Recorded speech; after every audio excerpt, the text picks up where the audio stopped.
स्वागत है PTC news ਦੇ सारे दर्शकों का। मैं हरप्रीत सिंह। तुम देख रहे हो कि EI वायर्स एंड केबल्स विचार तकरार। महंगाई ने हाहाकार मचा रखी है। हर घर का बजट विगड़ गया। लोग तो मखौल कर लग गए कि लोगों के घरों के विच कलेश पैने शुरू हो गए हैं। एक तो बाद दूजी बार चाह नहीं गर्म होने देंगे कि महंगाई बहुत हो गई है, गैस बड़ी महंगी हो गई है, इस करके ठंडी चाह पी लांगे, पर गैस नहीं बालनी असी क्योंकि महंगाई लगातार वध रही है। पेट्रोल डीजल दी कीमतां इन्नियां वध गईयां ने, लोग गड्डियां छड्ड के, स्कूटर मोटरसाइकिल छड्ड के गड्डियां दी वरतों कर रहे हैं, पैदल जा रहे हैं, साइकिलों ते जा रहे हैं। अजिही हाहाकार मची हुई है। बड़े सारे लोग तो ये कह रहे हैं कि वो दिन दूर नहीं है जदों पेट्रोल डीजल बड़ी दूर की गल हो जाएगी, इस करके हुणे तो ही तैयारी शुरू कर दो, या तो पैदल जाना शुरू कर दो या फिर तुसी साइकिलों ते तुरना शुरू कर दो, क्योंकि कोई भी आसार नज़र नहीं आ रहे। ना केंद्र वालों आसार नज़र आ रहे हैं, ना सूबा सरकार वालों कोई आसार नज़र आ रहे हैं कि कोई राहत देणगे। अजिहे दे विच विरोधी धिरां नूं भी एक चंगा मौका मिल जाता है। मौका सरकारां खुद दिंदियां ने, वो भी जदों विधान सभा का कोई सैशन चल रहा होवे। अजिहे दे विच विरोधी धिरां ने, भावें अकाली दल होवे या आम आदमी पार्टी होवे, बीजेपी तो खैर कह नहीं सकती क्योंकि आप ही कटहरे च खड़ी हुई है। महंगाई के मुद्दे उत्ते पंजाब सरकार नूं घेर रहे हैं कि जे राहत केंद्र वालों कुछ नहीं आ रही तो पंजाब सरकार अपने वालों कोई राहत क्यों नहीं दे दिंदी। इसे तो विचार चर्चा लैके हाज़र हुए हैं तुहाडे सामने, क्योंकि ये मुद्दा हर आम खास नाल जुड़ा हुआ है। कोई भी अजिहा शख्स नहीं है जिस नूं ये हिट नहीं करदियां चीज़ां। जदों भी कोई महंगाई होंदी है, खास तौर पर पेट्रोल डीजल के जदों भाव वधदे ने, तां डायरैक्टली इनडायरैक्टली हर एक चीज़ का भाव वधदा है। जदों तुसीं किराया भाड़ा ट्रक्कां दा, बसां दा वधदा है तो हर चीज़ का असर उस पर पैंदा ही पैंदा। साडे नाल खास मेहमान जुड़े हुए हैं हरिंदरपाल सिंह चंदूमाजरा साहब, विधायक ने श्रोमणी अकाली दल के, गुरविंदर सिंह बाली साहब बुलार ने पंजाब कांग्रेस के, नील गर्ग साहब बुलार ने आम आदमी पार्टी के, कुलदीप धालीवाल साहब बुलार ने पंजाब बीजेपी के, और डॉक्टर AC वैद मशहूर अर्थशास्त्री ने। बहुत बहुत स्वागत है सारे मेहमानों का। चंदूमाजरा साहब, शुरुआत थोड़े तो करांगा। अज तुसीं अनोखे तरह का एक विरोध प्रदर्शन किया, तुसीं गड्ढे लैके गए हो विधान सभा दे विच, एड्डी नौबत आ गई है। वैसे तो कहते हैं कि तुहाडे वर्गिਆਂ तो कोई फर्क ही नहीं पैंदा, जिन्ना मर्जी भाव वधी जाण घटी जाण, कोई फर्क ही नहीं पैंदा तुहानूं तां। हरप्रीत जी, साडे वर्गिਆਂ ਨੂੰ ਜਾਂ ਕਿਸੇ वर्गिਆਂ ਨੂੰ मैं समझदा डीजल के रेट अज आसमानी चढ़ गए कि हर बड़े तो लैके छोटे बंदे तक ਇਹਦੀ मार थले आ। कोई चंगा कहदा कहाउंदा बंदा भी अज डीजल के भाव देण दे समर्थ नहीं रहेगा, पेट्रोल के रेट देण दे समर्थ नहीं हैगा। सो असीं ये दस्सण वास्ते गड्डियां दे उत्ते चढ़ के गए सरकार नूं भी आखिर लोकां नूं साइकिलां ते गड्डियां दे उत्ते चढ़ना पਊਗਾ जे तुसीं डीजल ते पेट्रोल दे रेट ना घटाए। मैं देखो होया की सी, जदों कच्चे तेल दीयां कीमतां घट गईयां सी उदों इन्हां ने excise duty government of India ने वधाती सी ते उन्हां ने उही रख ली। जदों रेट वध गए तां भी उही रेट रख ले ते इन्हां ने ਜਿਹੜਾ ਵੈਟ ਆ ਪੰਜਾਬ ਦਾ, ਪੰਜਾਬ ਵੈਟ ਅੱਜ ਸਭ ਤੋਂ ਵੱਧ ਵੈਟ ਵਸੂਲਣ ਵਾਲੇ ਸੂਬਿਆਂ ਚੋਂ ਆ। ਆਂਢ ਗੁਆਂਢ ਦੇ ਸੂਬਿਆਂ ਨਾਲੋਂ, ਹਿਮਾਚਲ ਨਾਲੋਂ, ਹਰਿਆਣੇ ਨਾਲੋਂ, ਚੰਡੀਗੜ੍ਹ ਨਾਲੋਂ ਸਭ ਤੋਂ ਵੱਧ ਵੈਟ ਪੰਜਾਬ ਦੇ ਵਿੱਚ ਆ। ਸਭ ਤੋਂ ਮਹਿੰਗਾ ਡੀਜ਼ਲ ਪੰਜਾਬ 'ਚ ਵਿਕਦਾ, ਸਭ ਤੋਂ ਮਹਿੰਗਾ ਪੈਟਰੋਲ ਪੰਜਾਬ ਦੇ ਵਿੱਚ ਆ। ਸੋ ਸਾਡਾ ਇਹ ਕਹਿਣਾ ਸੀਗਾ ਵੀ ਜਦੋਂ ਐਡੀ ਵੱਡੀ ਮਹਿੰਗਾਈ ਦੀ ਮਾਰ ਲੋਕ ਝੱਲ ਰਹੇ ਨੇ ਤਾਂ ਘੱਟੋ ਘੱਟ ਹੁਣ ਤਾਂ ਤੁਸੀਂ ਵੈਟ 'ਚ ਤਾਂ ਥੋੜੀ ਕਟੌਤੀ ਕਰੋ। ਤੁਹਾਨੂੰ ਤਾਂ ਜੇ ਜਿੰਨੇ ਰੁਪਏ, ਜੇ ਰੁਪੀਸ ਦੀ ਗੱਲ ਕਰੀਏ ਨਾ ਆਪਾਂ, ਜਿੰਨੇ ਰੁਪੀਸ ਤੁਹਾਨੂੰ ਪਹਿਲਾਂ ਮਿਲ ਰਹੇ ਸੀਗੇ ਤੁਸੀਂ ਉਹਨੇ ਲਓ, पर क्योंकि परसेंटेज के हिसाब नाल वैट लैंदे आ, जिवें 17 रुपए तो उत्ते 17% तो उत्ते डीजल ते 24% के करीब तुसीं पेट्रोल ते लैंदे हो, तो उहदे नाल रेट उस परसेंटेज दे नाल काफ़ी वध गए तो ਇਹਦਾ ਇੱਕ ਵੱਡਾ ਬੋਝ ਹਰ ਤਰੀਕੇ ਨਾਲ ਪੈ ਰਿਹਾ, ਕਿਉਂਕਿ ਡੀਜ਼ਲ ਤਾਂ ਦੇਖੋ ਟਰਾਂਸਪੋਰਟ ਨਾਲ ਜੁੜਿਆ ਹੋਇਆ। ਜਦੋਂ ਟਰਾਂਸਪੋਰਟੇਸ਼ਨ ਮਹਿੰਗੀ ਹੋਊਗੀ ਤਾਂ ਹਰ ਇੱਕ ਚੀਜ਼ ਮਹਿੰਗੀ ਹੋ ਜਾਣੀ, ਹਰ ਚੀਜ਼ ਮਹਿੰਗੀ ਹੋਊਗੀ। ਮਹਿੰਗਾਈ ਜਿਹੜੀ ਆਮ ਜ਼ਰੂਰੀ ਵਸਤਾਂ ਉਹਨਾਂ ਦੇ ਰੇਟ ਵੀ ਵਧਣੇ ਸੁਭਾਵਿਕ ਨੇ ਤੇ ਸਭ ਤੋਂ ਵੱਡੀ ਮਾਰ ਖੇਤੀ ਸੈਕਟਰ ਨੂੰ ਪੈਣੀ ਆ। ਤੁਸੀਂ ਦੇਖੋ ਇਹਦੇ ਨਾਲ ਕਿਸਾਨ ਅੱਜ ਕਿੱਡੇ ਵੱਡੇ ਸੰਘਰਸ਼ ਲੜ ਰਿਹਾ, ਉਹਦਾ ਕੰਮਕਾਰ ਵੀ ਪਿੱਛੇ ਛੁੱਟਿਆ ਹੋਇਆ। ਤੇ ਐਸੇ ਸਮੇਂ ਤੱਕ ਘੱਟੋ ਘੱਟ ਸੰਘਰਸ਼ ਸਰਕਾਰ ਨੂੰ ਡੀਜ਼ਲ ਦੇ ਰੇਟਾਂ ਦੇ ਵਿੱਚ ਕਟੌਤੀ, ਵੈਟ ਦੇ ਵਿੱਚ ਕਟੌਤੀ ਕਰਨੀ ਚਾਹੀਦੀ ਆ, ਪਰ ਨਹੀਂ। ਬਹੁਤ ਵੱਡਾ ਬੋਝ ਪੰਜਾਬ ਦਾ ਕਿਸਾਨ ਅੱਜ ਸਭ ਤੋਂ ਮਹਿੰਗਾ ਡੀਜ਼ਲ ਖਰੀਦ ਰਿਹਾ ਆਂਢ ਗੁਆਂਢ ਦੇ ਸੂਬਿਆਂ ਨਾਲੋਂ।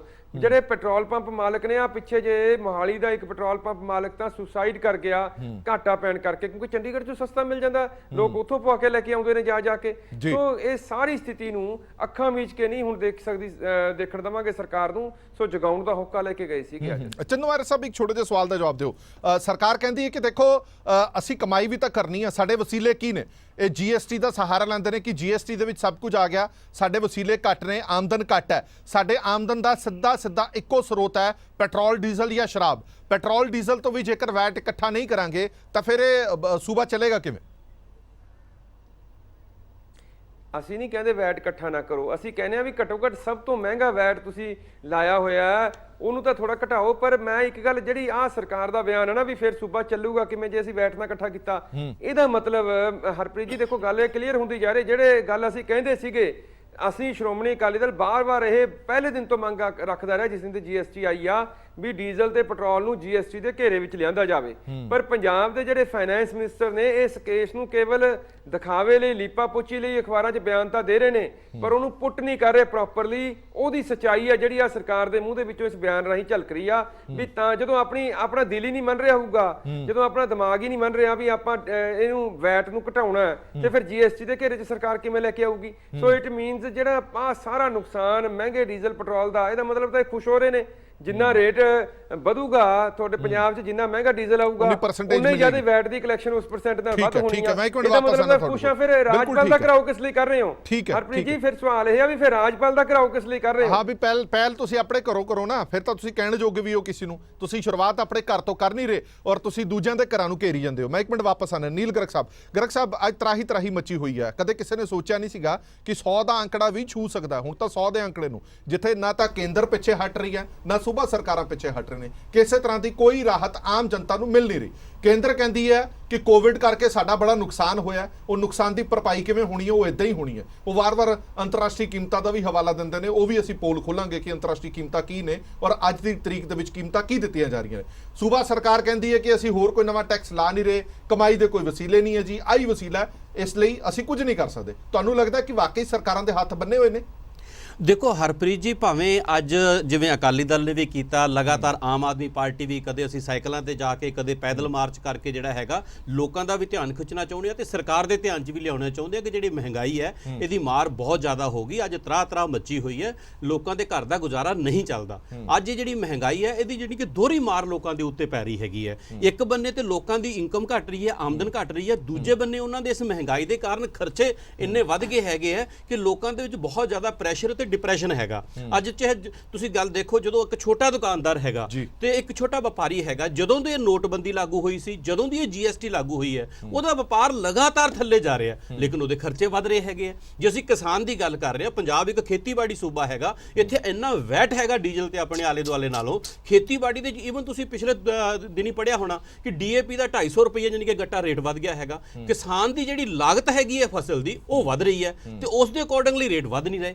ਇਸੇ ਤਰ੍ਹਾਂ ਬੇਰੁਜ਼ਗਾਰੀ ਚਰਮ ਸੀਮਾ ਤੇ ਹੈਗੀ ਹੈ, ਲੋਕਾਂ ਨੂੰ ਰੁਜ਼ਗਾਰ ਹੀ ਨਹੀਂ ਮਿਲ ਰਿਹਾ। ਸਰਕਾਰੀ ਨੌਕਰੀਆਂ ਦੇ ਵਿੱਚ ਤੁਸੀਂ ਦੇਖੋ 10,000 15,000 ਰੁਪਏ ਦੇ ਉੱਤੇ 3-3 ਸਾਲ ਨੌਕਰੀ ਕਰਨੀ ਪੈ ਰਹੀ ਹੈ। ਸੋ ਇਹ ਬਹੁਤ ਜ਼ਿਆਦਾ ਡਿਪਰੈਸ਼ਨ ਦੀ ਜਿਹੜੀ ਸਥਿਤੀ ਬਣੀ ਹੋਈ ਹੈਗੀ ਹੈ। ਕੀ ਸੂਬਾ ਸਰਕਾਰ ਦੇ ਹੱਥ ਦੇ ਵਿੱਚ ਹੈਗਾ ਮਹਿੰਗਾਈ ਘੱਟ ਹੋ ਸਕਦੀ ਹੈ? ਬਿਲਕੁਲ ਹੈਗਾ, ਕਿਉਂਕਿ ਵਾਰ-ਵਾਰ ਤਾਂ ਕਿਹਾ ਜਾਂਦਾ ਕਿ ਇਹ ਮਹਿੰਗਾਈ ਜਿਹੜੀ ਹੈ ਸਿੱਧਾ ਕੇਂਦਰ ਨਾਲ ਤਾਲੁਕ ਰੱਖਦੀ ਹੈ। ਦੇਖੋ ਇਹ 'ਚ ਕੋਈ ਸ਼ੱਕ ਵਾਲੀ ਗੱਲ ਨਹੀਂ ਹੈ ਕਿ ਸੂਬਾ ਸਰਕਾਰ ਤੇ ਕੇਂਦਰ ਸਰਕਾਰ ਦੋਵੇਂ ਇਸ ਲਈ ਜ਼ਿੰਮੇਵਾਰ ਹੈਗੇ ਆ, ਪਰ ਜਿਹੜੀ ਇਹ ਸੂਬਾ ਸਰਕਾਰ ਜਿਹੜੀ ਹੈ ਕਾਫੀ ਹੱਦ ਤੱਕ ਇਸ ਨੂੰ ਘੱਟ ਕਰ ਸਕਦੀ ਹੈਗੀ ਹੈ ਜੇਕਰ ਉਹਦੀ ਨੀਅਤ ਅਤੇ ਨੀਤੀ ਹੋਵੇ।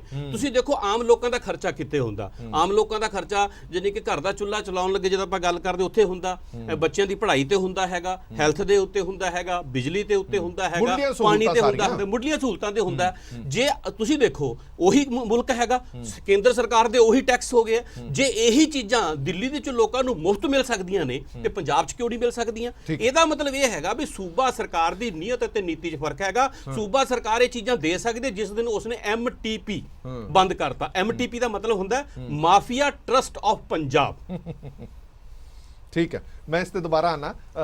ਗੁਰਵਿੰਦਰ ਸਿੰਘ ਬਾਲੀ ਹੋਰਾਂ ਤੋਂ ਇੱਕ ਜਵਾਬ ਲੈ ਲੈਂਦੇ ਹਾਂ। ਬਾਲੀ ਸਾਹਿਬ, ਇੱਕ ਸਿੱਧਾ ਸਵਾਲ ਹੈ। ਚਲੋ ਸਵਾਲ ਤੋਂ ਪਹਿਲਾਂ ਕੁਝ ਅੰਕੜੇ ਨੇ ਮੇਰੇ ਕੋਲ, ਉਹ ਅੰਕੜੇ ਮੈਂ ਦਿਖਾ ਦੇਣਾ ਜਨਤਾ ਨੂੰ ਵੀ। ਇਹ ਦਿਖਾ ਦਈਏ ਕਿ ਜਦੋਂ ਤੁਸੀਂ ਆਪਣੀ ਕਿਸੇ ਗੱਡੀ ਦੇ ਵਿੱਚ, ਮੋਟਰਸਾਈਕਲ ਦੇ ਵਿੱਚ ਤੇਲ ਪਵਾਉਂਦੇ ਹੋ, ਪੈਟਰੋਲ ਪਵਾਉਂਦੇ ਹੋ, ਤਾਂ ਕਿੰਨੇ ਤੁਸੀਂ ਪੈਟਰੋਲ ਦੇ ਪੈਸੇ ਦਿੰਦੇ ਹੋ ਤੇ ਕਿੰਨੇ ਤੁਸੀਂ ਸ਼ਗਨ ਪਾ ਦਿੰਦੇ ਹੋ ਕੇਂਦਰ ਤੇ ਸੂਬਾ ਸਰਕਾਰ ਨੂੰ। ਤੁਹਾਡੇ ਸਾਹਮਣੇ ਹੈ ਪੰਜਾਬ ਦੇ ਵਿੱਚ ਤੇਲ ਉੱਤੇ ਫੀ ਲੀਟਰ ਲੱਗਣ ਵਾਲਾ ਵੈਟ ਕੀ ਹੈ, ਕੁੱਲ ਕੀਮਤ ਜਿਹੜੀ ਹੈ ਪੈਟਰੋਲ ਦੀ, ਐਵਰੇਜ ਕੱਢਿਆ ਤੁਹਾਡੇ ਸਾਹਮਣੇ 90 ਰੁਪਏ ਲਾ ਲਓ ਕਿ ਕੀਮਤ ਹੈਗੀ ਹੈ ਪੈਟਰੋਲ ਦੀ ਫੀ ਲੀਟਰ।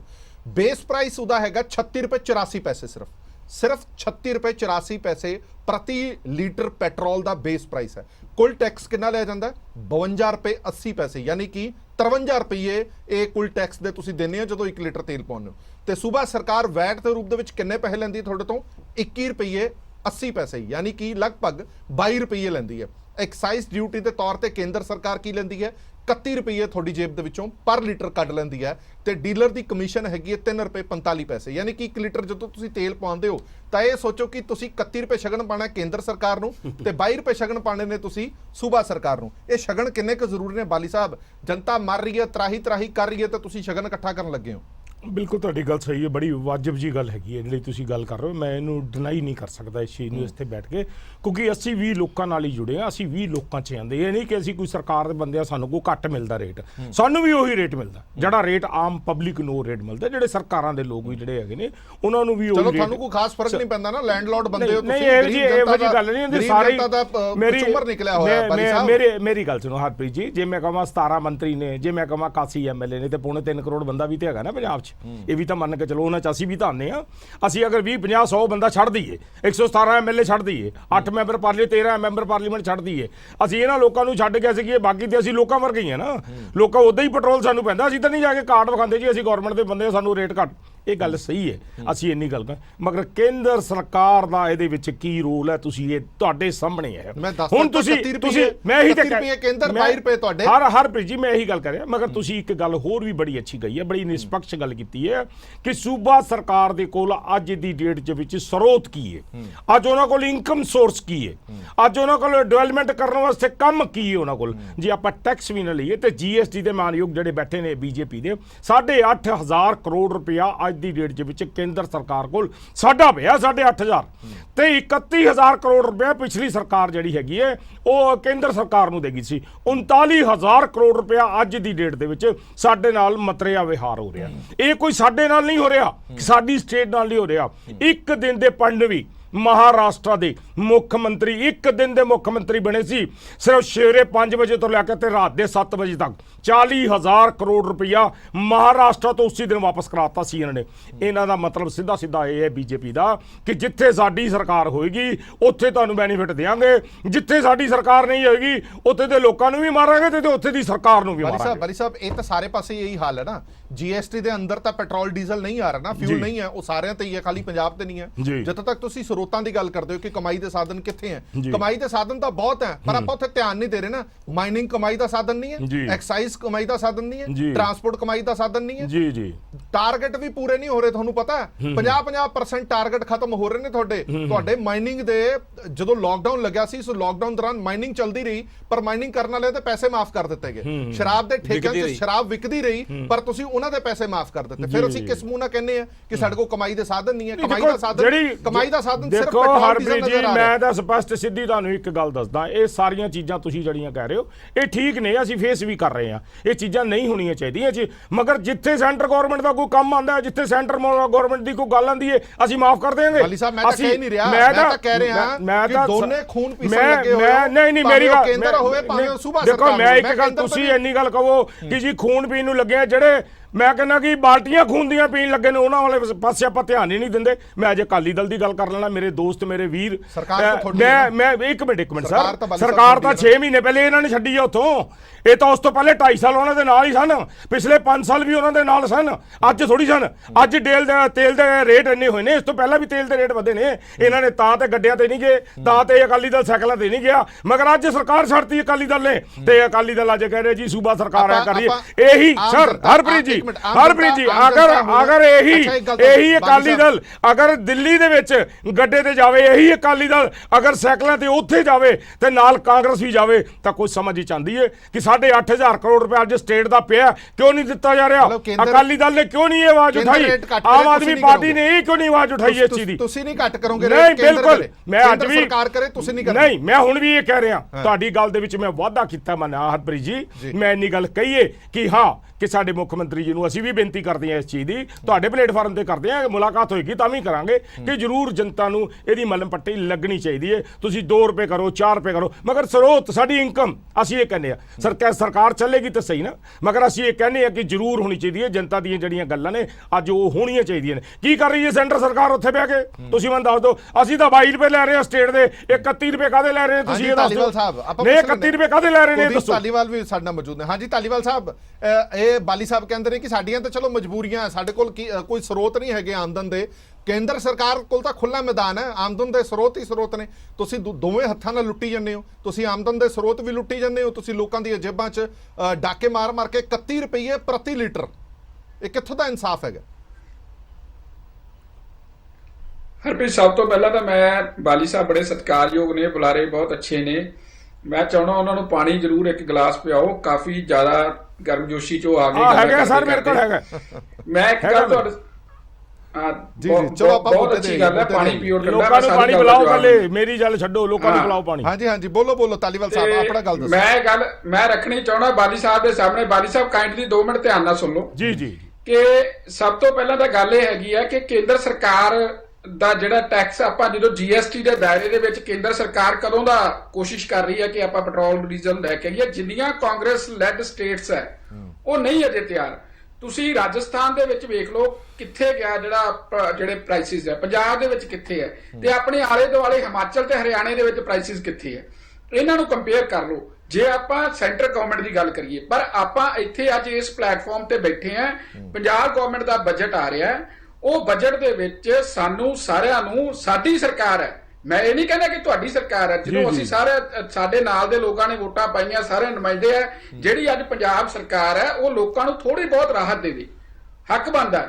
ਕਿਉਂਕਿ ਜਦੋਂ ਕਿਤੇ ਧਾਲੀਵਾਲ ਸਾਹਿਬ ਕਮਾਲ, ਇਹ ਜਿਹੜਾ ਫੇਸ ਹੈ, ਜਨਤਾ ਦੇਖ ਰਹੀ ਹੈ ਤੁਹਾਨੂੰ, ਤੁਹਾਡੇ ਦੋਵਾਂ ਨੂੰ ਦੇਖ ਰਹੀ ਹੈ।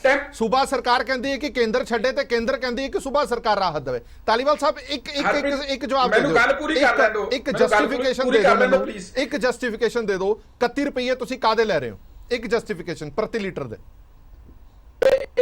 ਮੇਰੀ ਗੱਲ ਸੁਣੋ ਹਰਪ੍ਰੀਤ, ਇਹ ਅੱਜ ਦਾ ਟੈਕਸ ਨਹੀਂ ਲੱਗਿਆ, ਇਹ ਆਪ ਤੋਂ ਕਿੰਨਾ ਚਿਰ ਪਹਿਲਾਂ ਦਾ ਇੱਕ ਫਾਰਮੂਲਾ ਹੈ ਜਿਹੜਾ ਜਨਰੇਟ ਹੋਇਆ, ਕਿ ਕਿਸੇ ਨੇ ਹੁਣੇ ਨਹੀਂ ਲਾਇਆ ਹੈਗਾ। ਇਹ ਇੱਕ ਟੈਂਪਰੇਰੀ ਫੇਸ ਆ, ਔਰ ਟੈਂਪਰੇਰੀ ਫੇਸ ਦੇ ਵਿੱਚ ਧਾਲੀਵਾਲ ਸਾਹਿਬ ਇੱਕ ਸਵਾਲ ਦਾ ਜਵਾਬ ਲੈ ਲਿਓ ਨਾ, ਇੱਕ ਸਵਾਲ ਦਾ ਜਵਾਬ। ਪਹਿਲਾਂ ਜਿਹੜੀ ਸਰਕਾਰ ਸੀ ਉਹ ਕਹਿੰਦੀ ਸੀ ਕੌਮਾਂਤਰੀ ਰੂਪ ਦੇ ਵਿੱਚ ਜਦੋਂ ਬੈਰਲ ਦਾ ਰੇਟ ਵਧੇਗਾ ਉਸੇ ਹਿਸਾਬ ਦੇ ਨਾਲ ਕੀਮਤਾਂ ਤੈਅ ਹੋਣਗੀਆਂ, ਮੰਨਦੇ ਹੋ ਨਾ?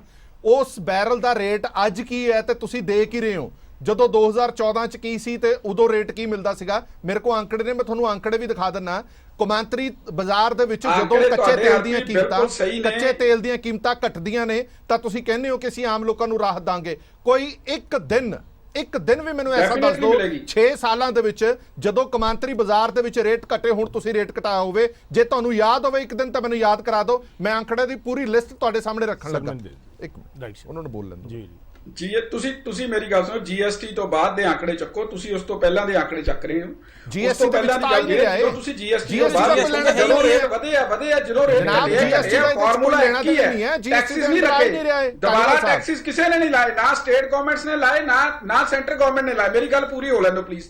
ਨਾ ਸਟੇਟ ਗਵਰਨਮੈਂਟ ਨੇ ਲਾਏ, ਨਾ ਸੈਂਟਰ ਗਵਰਨਮੈਂਟ ਨੇ ਟੈਕਸ ਲਾਏ। ਪਰ ਜਿਹੜੀ ਅੱਜ ਦੀ ਸਥਿਤੀ ਹੈ, ਜਦੋਂ 100 ਨੂੰ ਟੱਚ ਕਰ ਰਿਹਾ ਡੀਜ਼ਲ ਪੈਟਰੋਲ, ਤਾਂ ਸਾਨੂੰ ਥੋੜਾ ਸੰਵੇਦਨਸ਼ੀਲ ਹੋਣਾ ਚਾਹੀਦਾ, ਸੂਬਿਆਂ ਨੂੰ ਵੀ ਸੰਵੇਦਨਸ਼ੀਲ ਹੋਣਾ ਚਾਹੀਦਾ। ਮੈਂ ਇਹ ਗੱਲ ਮੰਨਦਾ ਕੇਂਦਰ ਸਰਕਾਰ ਨੇ ਸਟੈਪ ਚੁੱਕੇ ਆ, ਔਰ ਮਾਨਯੋਗ ਕੇਂਦਰੀ ਪੈਟਰੋਲੀਅਮ ਮੰਤਰੀ ਧਰਮਿੰਦਰ ਪ੍ਰਧਾਨ ਜੀ ਦਾ ਬਿਆਨ ਆ ਚੁੱਕਿਆ ਹੈ ਕਿ ਜਿੱਥੋਂ ਪ੍ਰੋਡਕਸ਼ਨ ਹੁੰਦੀ ਹੈ ਤੇਲ ਦੀ, ਉਹਨਾਂ ਦੇਸ਼ਾਂ ਨੂੰ ਅਸੀਂ ਰਿਕੁਐਸਟ ਕਰਤੀ ਹੈ ਵਾਧੇ ਦੀ, ਔਰ ਜਿਵੇਂ ਹੀ ਜਿਹੜੀ ਪ੍ਰੋਡਕਸ਼ਨ ਵਧੇਗੀ ਤਾਂ ਰੇਟ ਘਟਣਗੇ। ਚਲੋ ਤੇ ਹੋਰ ਵੀ ਜਿਹੜੇ ਸਟੈਪਸ ਹੈਗੇ ਆ, ਜਿਹੜੇ ਹੋਰ ਕਿੰਨੇ ਰੇਟ ਘਟਾਉਣ ਵਾਸਤੇ ਉਹ ਕੇਂਦਰ ਸਰਕਾਰ ਚੱਕ ਰਹੀ ਹੈ। ਕੁਝ ਅੰਕੜੇ ਧਾਲੀਵਾਲ ਸਾਹਿਬ ਅੰਕੜੇ ਦਿਖਾਣਾ ਤੁਹਾਨੂੰ, ਤੁਸੀਂ ਕਹਿੰਦੇ ਹੋ ਕਿ ਰੇਟ ਘਟਣਗੇ ਤਾਂ ਰੇਟ ਘਟਾਵਾਂਗੇ, ਪ੍ਰੋਡਕਸ਼ਨ ਵਧੇਗੀ ਤਾਂ ਪ੍ਰੋਡਕਸ਼ਨ ਵਧਾਵਾਂਗੇ। ਅੰਕੜੇ ਚਲਾਓ ਜੀ ਜਰਾ, ਧਾਲੀਵਾਲ ਸਾਹਿਬ ਨੂੰ ਵੀ ਦਿਖਾਈਏ, ਨਾਲ ਪੂਰੀ ਜਨਤਾ ਨੂੰ ਦਿਖਾਈਏ ਅੰਕੜੇ ਕੀ ਕਹਿੰਦੇ ਨੇ। ਮਈ 2014, ਮਈ 2015, ਜੂਨ 2019 ਤੇ ਜਨਵਰੀ 2021 ਦੇ ਅੰਕੜੇ ਨੇ। ਤੁਸੀਂ ਖੁਦ ਦੇਖ ਲਓ ਕਿ ਕੱਚੇ ਤੇਲ ਦੀਆਂ ਕੀਮਤਾਂ ਉਦੋਂ ਕਿੰਨੀਆਂ ਸੀਗੀਆਂ ਤੇ ਉਸ ਵਕਤ ਰੇਟ ਕੀ ਮਿਲਦਾ ਸੀਗਾ। 2015 ਦੇ ਵਿੱਚ ਕੱਚੇ ਤੇਲ ਦੀ ਕੀਮਤ ਕੀ ਸੀ, 2019 ਦੇ ਵਿੱਚ ਕੀ ਸੀ ਤੇ 2021 ਦੇ ਵਿੱਚ ਕੀ ਸੀਗੀ। ਇੰਨਾ ਵੱਡਾ ਫਰਕ ਹੈ ਜਨਾਬ। ਅੱਜ ਦੀ ਕੀਮਤ 59 ਡਾਲਰ ਹੈ, ਕੱਚੇ ਤੇਲ ਦੀ ਕੀਮਤ $59 ਤੇ ਤੁਸੀਂ ਕੀ ਰੇਟ ਦੇ ਰਹੇ ਹੋ? ਇਹ ਹਿਸਾਬ ਲਾ ਲਓ 100 ਨੂੰ ਛੂ ਰਿਹਾ। ਉਦੋਂ ਇੱਕ ਮਿੰਟ ਸੁਣੋ ਤਾਂ ਸਹੀ, 114 ਡਾਲਰ ਸੀਗਾ ਬੈਰਲ 2014 ਦੇ ਵਿੱਚ, ਤੇ ਉਦੋਂ ਤੇਲ ਮਿਲਦਾ ਸੀ 70 ਰੁਪਏ। ਹੁਣ ਅੱਧੇ ਰੇਟ ਹੋ ਗਿਆ, ਪਰ ਤੁਸੀਂ 100 ਰੁਪਏ ਲੀਟਰ ਤੇਲ ਦੇ ਰਹੇ ਹੋ। ਤੁਸੀਂ ਕਿੱਥੇ ਘਟਾਇਆ ਰੇਟ ਜਨਾਬ? ਇਹ ਅੰਕੜੇ ਤਾਂ ਝੂਠ ਨਹੀਂ ਨਾ ਬੋਲਦੇ ਧਾਲੀਵਾਲ ਸਾਹਿਬ। ਤੁਸੀਂ ਉਸ ਗੱਲ ਨੂੰ ਅੱਜ ਦੀ ਗੱਲ ਨਾਲ ਕਿਵੇਂ ਕੰਪੇਅਰ ਕਰ ਰਹੇ ਹੋ? ਪਹਿਲਾਂ ਮੈਨੂੰ ਇਹ ਗੱਲ ਦੱਸੋ, ਜਦੋਂ ਫਾਰਮੂਲਾ GST ਤੋਂ ਬਾਅਦ ਜਨਰੇਟ ਹੋਇਆ, ਜਿਹੜਾ ਅੱਜ ਦਾ ਫਾਰਮੂਲਾ ਹੈ, ਕਿਹੜਾ ਫਾਰਮੂਲਾ ਮੈਨੂੰ ਸਮਝਾਓ ਨਾ। GST ਬਾਅਦ ਕਿਹੜਾ? ਇੱਕ ਮਿੰਟ ਰੁਕੋ, ਚਲੋ ਆਪਾਂ ਪੋਲੀਟੀਕਲ ਗੱਲਾਂ ਛੱਡਦੇ ਹਾਂ। ਇੱਕ ਗੱਲ ਮੇਰੀ ਗੱਲ ਸੁਣੋ, ਇੱਕ ਗੱਲ ਕਾਂਗਰਸ ਦੇ ਬੁਲਾਰੇ ਰੁਕੋ ਬੈਠੇ ਨਾ, ਆ, ਮੇਰੇ ਕੋਲ ਕਾਂਗਰਸ ਦੇ ਬੁਲਾਰੇ ਬੈਠੇ ਮੇਰੇ ਕੋਲ ਆ, ਅਰਥਸ਼ਾਸਤਰੀ ਉਹਨਾਂ ਨੇ ਤੋਂ ਆਪਾਂ ਇਹ ਵਚਨ ਲੈਣੇ ਆ ਵੀ ਅਰਥਸ਼ਾਸਤਰੀ ਨੇ ਆਪਣੀਆਂ ਡਾਕਟਰ ਸਾਰੀਆਂ ਏਸੀ ਸਟੇਟਾਂ ਦੇ ਵੈਦ ਵਿੱਚ ਕਿਵੇਂ ਏਸੀ ਜੀਐਸਟੀ ਵੈਦ ਸਾਹਿਬ ਤੁਸੀਂ ਜਰਾ ਸਮਝਾ ਦਿਓ, ਮੇਰੀ ਸਮਝ ਤੋਂ ਬਾਹਰ ਹੈ ਜਿਹੜੀ ਗੱਲ ਧਾਲੀਵਾਲ ਸਾਹਿਬ ਕਹਿ ਰਹੇ ਨੇ ਕਿ ਤੁਸੀਂ ਕੰਪੇਅਰ ਨਹੀਂ ਕਰ ਸਕਦੇ ਪਿਛਲੇ ਸਾਲਾਂ ਦੇ ਨਾਲ। ਪਹਿਲਾਂ ਇੰਨੀ ਕੁ ਗੱਲ ਜ਼ਰੂਰ ਸਾਨੂੰ ਸਮਝ ਆਉਂਦੀ ਸੀ, ਇਹ ਕਿਹਾ ਗਿਆ ਸੀਗਾ ਕਿ ਕੌਮਾਂਤਰੀ ਬਾਜ਼ਾਰ ਦੇ ਵਿੱਚ ਜਦੋਂ ਤੇਲ ਦੀਆਂ ਰੇਟ ਰਿਫਲੈਕਟ ਕਰਦੇ ਨੇ ਤਾਂ ਯਕੀਨਨ ਤੌਰ ਤੇ ਇੱਥੇ ਵੀ ਤੇਲ ਦੇ ਰੇਟ ਰਿਫਲੈਕਟ ਕਰਨਗੇ। ਇਹ ਗੱਲ ਸੱਚ ਹੈ ਤਾਂ ਫਿਰ ਰੇਟ ਅੱਜ ਬੜੇ ਘੱਟ ਨੇ ਤੇ ਇੱਥੇ ਵੱਧ ਕਿਉਂ ਨੇ? ਹਾਂ, ਹੁਣ ਵੀ ਕਰਦੇ ਆ। ਵੈਦ ਸਾਹਿਬ ਤੁਹਾਨੂੰ ਪੁੱਛਿਆ ਜੀ ਮੈਂ ਇਸ ਬੋਲਾਂ ਵਾਰ। ਹਰਪ੍ਰੀਤ? ਹਾਂਜੀ ਸਰ, ਮੇਰਾ ਖਿਆਲ ਹੈ ਕਿ ਅਸੀਂ ਹਵਾ ਦੇ ਵਿੱਚ ਤੀਰ ਸਾਰੇ ਚਲਾ ਰਹੇ ਹਾਂ। ਮਾਫੀ ਚਾਹਾਂਗਾ, ਬੜੇ ਬੜੇ ਵੱਡੇ ਆਦਮੀ ਬੈਠੇ ਦੇ ਨੇ, ਠੀਕ ਹੈ ਆਪਣੀ ਪਾਰਟੀ ਨੂੰ ਪ੍ਰੋਟੈਕਟ ਕਰਦੇ ਨੇ, ਪਰ ਕੋਈ ਦੇਸ਼ ਦੀ ਗੱਲ ਵੀ ਕਰ ਲੋ, ਕੋਈ ਗਰੀਬ ਆਦਮੀ ਦੀ ਵੀ ਗੱਲ ਕਰ ਲੈਣੀ ਚਾਹੀਦੀ ਹੈ। ਜੇ ਅਸੀਂ ਡਿਸਕਸ਼ਨ ਕਰਕੇ ਨਾ ਗਰੀਬ ਦਾ ਲੈ ਲੈਣਾ ਉਹਦੇ 'ਚ, ਤੇ ਉਹਦੇ ਨਾਲ ਗਰੀਬੀ ਕੋਈ ਦੂਰ ਨਹੀਂ ਹੋ ਜਾਣੀ, ਉਹ ਗਰੀਬ ਨੂੰ ਕੋਈ ਚੰਗਾ ਇਫੈਕਟ ਵੀ ਨਹੀਂ ਮਿਲਣਾ ਉਹ ਤੋਂ। ਬਿਲਕੁਲ ਠੀਕ ਹੈ। ਬੜੀ ਅਨਫੋਰਚੂਨੇਟ ਗੱਲ ਹੈ, ਮੈਂ ਸੁਣ ਕੇ ਹੈਰਾਨ ਵੀ ਹੋ ਰਿਹਾ ਅੱਜ। ਤੁਸੀਂ ਜਿਹੜੀ ਹਰਪ੍ਰੀਤ ਜੀ ਗੱਲ ਕਹੀ ਹੈ ਕਿ ਜਦੋਂ ਇਹ ਪਾਲਿਸੀ ਆਈ ਸੀ, ਓਪਨ ਕੀਤਾ ਸੀ ਆਪਾਂ, ਓਪੈਕ ਦੇ ਨਾਲ ਐਗਰੀਮੈਂਟ ਕੀਤਾ ਸੀ, ਉਹਦੇ ਨਾਲ ਇਹ ਫੈਸਲਾ ਹੋਇਆ ਸੀ ਇੰਡੀਆ ਵਾਸਤੇ ਕਿ ਵੀ ਜਿਸ ਤਰ੍ਹਾਂ ਕੀਮਤਾਂ ਚੱਲਣਗੀਆਂ, ਡਾਕਟਰ ਮਨਮੋਹਨ ਸਿੰਘ ਦੇ ਟਾਈਮ ਤੇ, ਮੈਨੂੰ I remember it very much, ਉਸ ਟਾਈਮ ਇਹ ਫੈਸਲਾ ਹੋਇਆ ਸੀ ਕਿ ਭਈ ਕੀਮਤਾਂ ਦੇ ਨਾਲ ਇਹਨੂੰ ਅਟੈਚ ਕਰਤਾ ਕਿ ਵੀ ਸਾਨੂੰ ਇਹ ਤੋਂ ਬੜਾ ਵੱਡਾ ਲਾਸ ਹੋ ਰਿਹਾ, ਅਸੀਂ ਸਬਸਿਡੀ ਨਹੀਂ ਦੇ ਸਕਦੇ, ਇਸ ਕਰਕੇ ਇਹਨੂੰ ਪ੍ਰੋਟੈਕਸ਼ਨ ਦੀ ਜ਼ਰੂਰਤ ਹੈ, ਪ੍ਰੋਟੈਕਸ਼ਨ ਵੀ ਨਹੀਂ ਪੋਸੀਬਲ। ਫਿਰ ਉਹ ਓਪਨ ਤੇ ਆ ਗਏ, ਓਪਨ ਸਿਸਟਮ ਤੇ, ਕਿ ਭਈ ਜਿਸ ਤਰ੍ਹਾਂ ਕੀਮਤਾਂ ਚੱਲਣਗੀਆਂ ਉਹਦੇ ਵਿੱਚ ਉਹਨਾਂ ਨੇ ਇੱਕ ਰੇਟ ਫਿਕਸ ਕੀਤਾ, ਸੈਂਟਰਲ ਗਵਰਨਮੈਂਟ ਦਾ, ਇੱਕ ਸਟੇਟ ਗਵਰਨਮੈਂਟ ਦਾ, ਇੱਕ ਪ੍ਰਾਈਵੇਟ ਕੰਪਨੀਆਂ ਦੀਆਂ ਜਿਹੜੀਆਂ ਪੈਟਰੋਲੀਅਮ ਨਾਲ ਡੀਲ ਕਰਦੀਆਂ ਨੇ। ਠੀਕ ਹੈ। ਔਰ ਉਸ ਦੇ ਮੁਤਾਬਕ ਚੱਲਦਾ ਰਿਹਾ। ਜੀਐਸਟੀ ਲਾਗੂ ਹੋਈ, ਉਹ 'ਚ ਕੋਈ ਰੇਟ 'ਚ ਚੇਂਜ ਨਹੀਂ ਆਈ। ਹੁਣ ਕੀ ਕਿੱਥੇ ਹੋ ਰਹੀ ਹੈ ਐਕਚੁਅਲੀ ਮੈਨੂਪੂਲੇਸ਼ਨ, ਕਿੱਥੇ ਹੋ ਰਹੀ ਹੈ? ਮੈਨੂਪੂਲੇਸ਼ਨ ਇਹ ਹੋ ਰਹੀ ਹੈ ਕਿ ਜਿਹੜੀ ਪਰਸੈਂਟੇਜ ਕਹਿਤਾ ਜੀ ਅਸੀਂ 31% ਲਾਂਗੇ, ਹਾਂਜੀ, ਜਾਂ ਅਸੀਂ 21% ਲਾਂਗੇ, ਇਹ ਪਰਸੈਂਟ ਦੇ ਖੜੇ ਹੋ ਗਏ।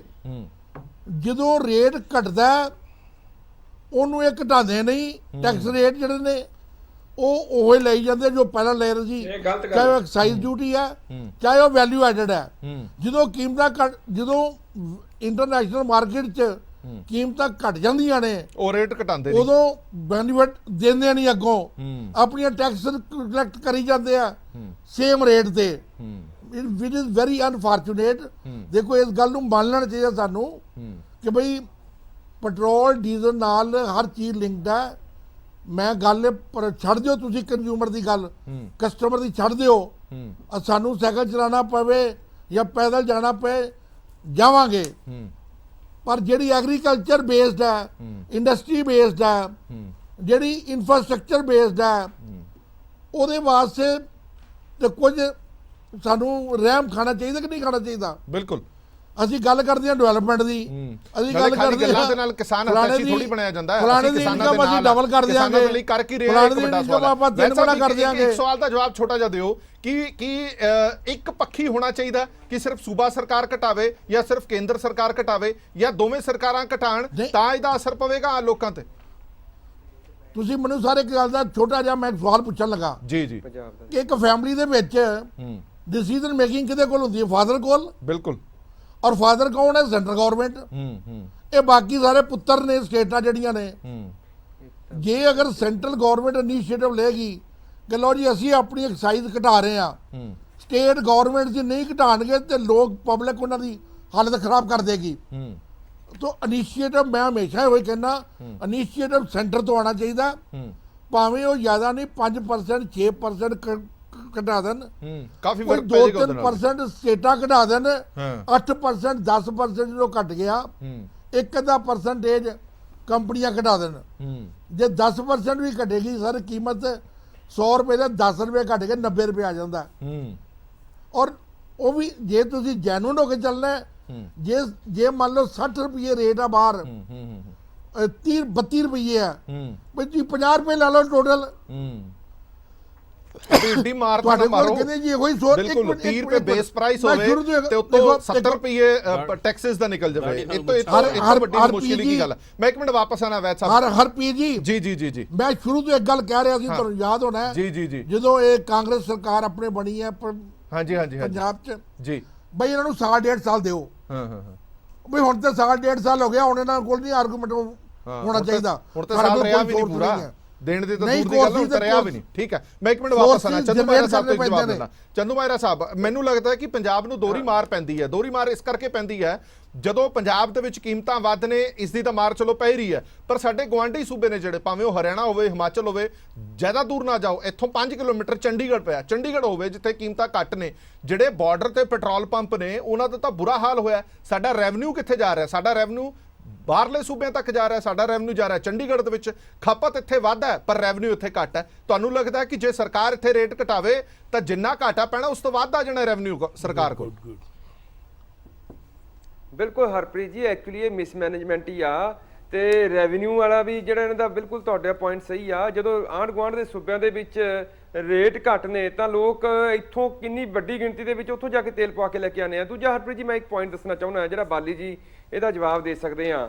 ਤੁਸੀਂ ਹੁਣ ਜਾਖੜ ਸਾਹਿਬ ਦੀ ਅਗਵਾਈ ਦੇ ਵਿੱਚ ਇੱਕ ਧਰਨਾ ਦਿੱਤਾ, ਗਵਰਨਰ ਹਾਊਸ ਗਏ, ਅਸੀਂ ਵੀ ਇਸ ਪੱਖ 'ਚ ਆ ਵੀ ਕੇਂਦਰ ਨੂੰ ਵੀ ਰੇਟ ਘਟਾਣੇ ਚਾਹੀਦੇ ਆ। ਹੁਣ ਜੇ ਕੇਂਦਰ ਨੇ ਰੇਟ ਘਟਾਤੇ, ਸਪੋਜ਼ ਕਰੋ ਕੇਂਦਰ ਤੋਂ ਅਸੀਂ ਮੰਗ ਰਹੇ ਆ ਵੀ ਕੇਂਦਰ ਵੀ ਘਟਾਵੇ, ਕੇਂਦਰ ਨੇ ਜਦੋਂ ਰੇਟ ਘਟਾਣੇ ਆ ਤਾਂ ਤੁਹਾਡਾ ਜਿਹੜਾ ਵੈਟ ਦਾ ਪਰਸੈਂਟੇਜ ਦੇ ਹਿਸਾਬ ਨਾਲ ਤੁਹਾਡਾ ਰੇਟ ਵੀ ਘਟ ਜਾਣਾ। ਸਮਝ ਲਓ ਤੁਸੀਂ ਜੇ ਰੇਟ ਘਟਾਣੇ ਆ ਵੀ ਕੇਂਦਰ ਨੇ ਰੇਟ ਘਟਾਤੇ ਆ, ਤੁਹਾਡਾ ਉਸ ਪਰਸੈਂਟੇਜ ਦੇ ਨਾਲ ਘਟ ਕੇ 3 ਰੁਪਏ ਘਟ ਗਿਆ ਸਮਝ ਲਓ ਡੀਜ਼ਲ। ਤੁਸੀਂ ਪਹਿਲੇ ਹੀ 3 ਰੁਪਏ ਤਾਂ ਘਟਾਓ ਆਪਣੇ, ਤੁਸੀਂ ਤਾਂ ਕੁਝ ਘਟਾਓ ਨਾ। ਕਹਿਣ ਤੋਂ ਭਾਵ ਵੀ ਜਾਖੜ ਸਾਹਿਬ ਜੇ ਗਵਰਨਮੈਂਟ ਆਫ ਇੰਡੀਆ ਤੋਂ ਮੰਗ ਕਰਦੇ ਆ ਤਾਂ ਆਪਣੀ ਸਟੇਟ ਤੋਂ ਵੀ ਮੰਗ ਕਰਨ, ਜਿੰਨਾ ਕੁ ਉੱਥੋਂ ਘਟ ਕੇ ਆਣਾ ਹੈ ਉਸ ਪਰਸੈਂਟੇਜ ਦੇ ਨਾਲ ਪੰਜਾਬ 'ਚ ਵੀ ਰੇਟ ਘਟਨੇ ਆ ਫਿਰ। ਤੇ ਤੁਸੀਂ ਪਹਿਲਾਂ ਹੀ ਆਪਣੇ ਰੇਟ ਤਾਂ ਘੱਟੋ ਘੱਟ ਤੁਸੀਂ ਆਪ ਤਾਂ ਰਿਲੀਫ ਦਿਓ।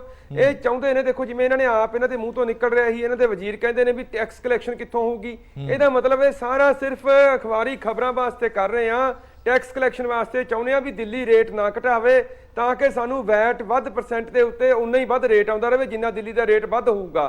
ਤਾਂ ਹੀ ਜੇ ਇਹ ਸੁਹਿਰਦ ਹੋਣ ਜਾਖੜ ਸਾਹਿਬ ਤਾਂ GST 'ਚ ਡੀਜ਼ਲ ਤੇ ਪੈਟਰੋਲ ਨੂੰ ਲਿਆਉਣ ਦੀ ਗੱਲ ਕਰਨ। ਦੂਜੀ ਗੱਲ, ਡੀ ਕੰਟਰੋਲ ਜਦੋਂ ਕੀਤੀਆਂ ਸੀ ਨਾ ਕੀਮਤਾਂ, ਅਸੀਂ ਉਦੋਂ ਵੀ ਰੌਲਾ ਪਾਇਆ ਸੀਗਾ ਵੀ ਇਹ ਮਨਮਰਜ਼ੀਆਂ ਕਰਿਆ ਕਰਨਗੀਆਂ ਜੋ ਅੱਜ ਹੋ ਰਹੀਆਂ, ਜਦੋਂ ਕੈਪ ਹੀ ਨਹੀਂ ਰਿਹਾ, ਜਦੋਂ ਕੋਈ ਕੰਟਰੋਲ ਹੀ ਨਹੀਂ ਰਿਹਾ ਹੈਗਾ। ਤੇ ਅੱਜ ਉਹੀ ਹਾਲਾਤ ਹੋ ਰਹੇ ਨੇ। ਜਦੋਂ ਕੱਚੇ ਤੇਲ ਦੀਆਂ ਕੀਮਤਾਂ ਤੇ ਘਟੀਆਂ ਸੀ ਉਦੋਂ ਇਹਨਾਂ ਨੇ ਐਕਸਾਈਜ਼ ਵਧਾਤੀ ਸੀ ਵੀ ਇਨਕਮ ਘਟ ਗਈ ਗਵਰਨਮੈਂਟ ਆਫ ਇੰਡੀਆ ਨੇ। ਹੁਣ ਕੱਚੇ ਤੇਲ ਦੀਆਂ ਕੀਮਤਾਂ 'ਚ ਫਰਕ ਪਿਆ ਤਾਂ ਉਹ ਐਕਸਾਈਜ਼ ਡਿਊਟੀ ਉਵੇਂ ਦੀ ਉਵੇਂ ਹੀ ਰੱਖ ਲਈ, ਤਾਂ ਇਹ ਰੇਟ ਵਧੀ ਜਾ ਰਹੇ ਆ। ਸੋ ਪੰਜਾਬ ਦੇ ਵਿੱਤ ਮੰਤਰੀ ਤਾਂ ਆਪਣੇ ਰੈਵਨਿਊ ਲਈ ਅਸਲ ਮਾਇਨਿਆਂ ਦੇ ਵਿੱਚ ਨਾ ਪੰਜਾਬ ਦਾ ਕੇਸ ਪੁੱਟ ਕਰ ਰਹੇ ਨੇ ਤੇ ਆ ਧਰਨੇ ਲਾ ਕੇ ਸੋਚਦੇ ਆ ਵੀ ਜਿਹੜੀ ਸਾਡੀ ਹੁਸ਼ਿਆਰੀ ਆ ਉਹ ਲੁਕ ਜੂਗੀ। ਇਹ ਚੀਜ਼ਾਂ ਹੁਣ ਸਾਰੀਆਂ ਓਪਨ ਆ ਗਈਆਂ ਲੋਕਾਂ ਦੇ ਕੋਲੇ, ਕੱਲੇ ਅਕਾਊਂਟਸ ਦੀ ਫਿਗਰ ਆ, ਕੱਲੇ ਫਾਰਮੂਲੇ ਨੇ ਲੋਕਾਂ ਦੇ ਕੋਲੇ।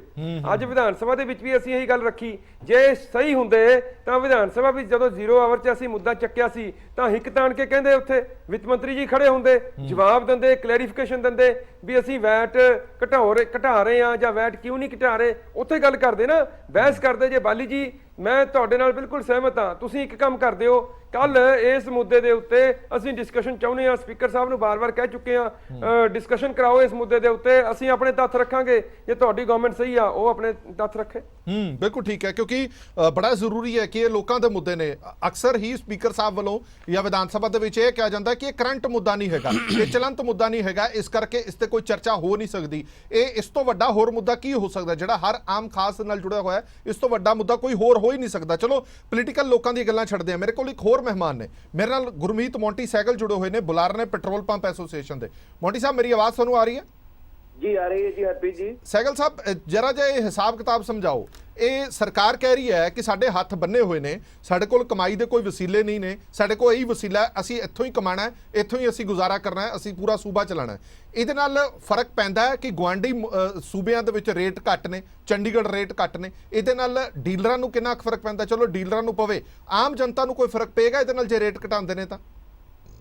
ਦੇਖੋ ਗੱਲ ਇਹ ਹੈਗੀ ਹੈ ਵੀ ਪੰਜਾਬ ਸਰਕਾਰ ਨੂੰ ਸਭ ਤੋਂ ਪਹਿਲਾਂ ਤੇ ਇਹ ਬੇਸਿਕ ਇਕਨੋਮਿਕਸ ਕਲੀਅਰ ਕਰਨੀ ਪਏਗੀ ਵੀ ਜਿਸ ਜਗ੍ਹਾ ਤੇ ਇਹ ਟੈਕਸ ਕਲੈਕਸ਼ਨ ਕਰਨਾ ਚਾਹੁੰਦੇ ਨੇ ਜਿਸ ਪ੍ਰੋਡਕਟ ਤੇ, ਉਸ ਪ੍ਰੋਡਕਟ ਦੀ ਟੈਕਸ ਕਲੈਕਸ਼ਨ ਕਰਨੀ ਹੈ ਤੇ ਇਹਨਾਂ ਨੂੰ ਟੈਕਸ ਘਟਾਉਣਾ ਪਊਗਾ। ਵਧਾ ਕੇ ਕੀ ਹੋ ਰਿਹਾ ਵੀ ਜਿਹੜਾ ਟੈਕਸ ਇਹਨਾਂ ਕੋਲ ਆਉਣਾ ਵੀ ਸੀਗਾ ਨਾ, ਉਹ ਵੀ ਗਵਾਂਢੀ ਸੂਬਿਆਂ 'ਚ ਜਾ ਰਿਹਾ ਹੈ।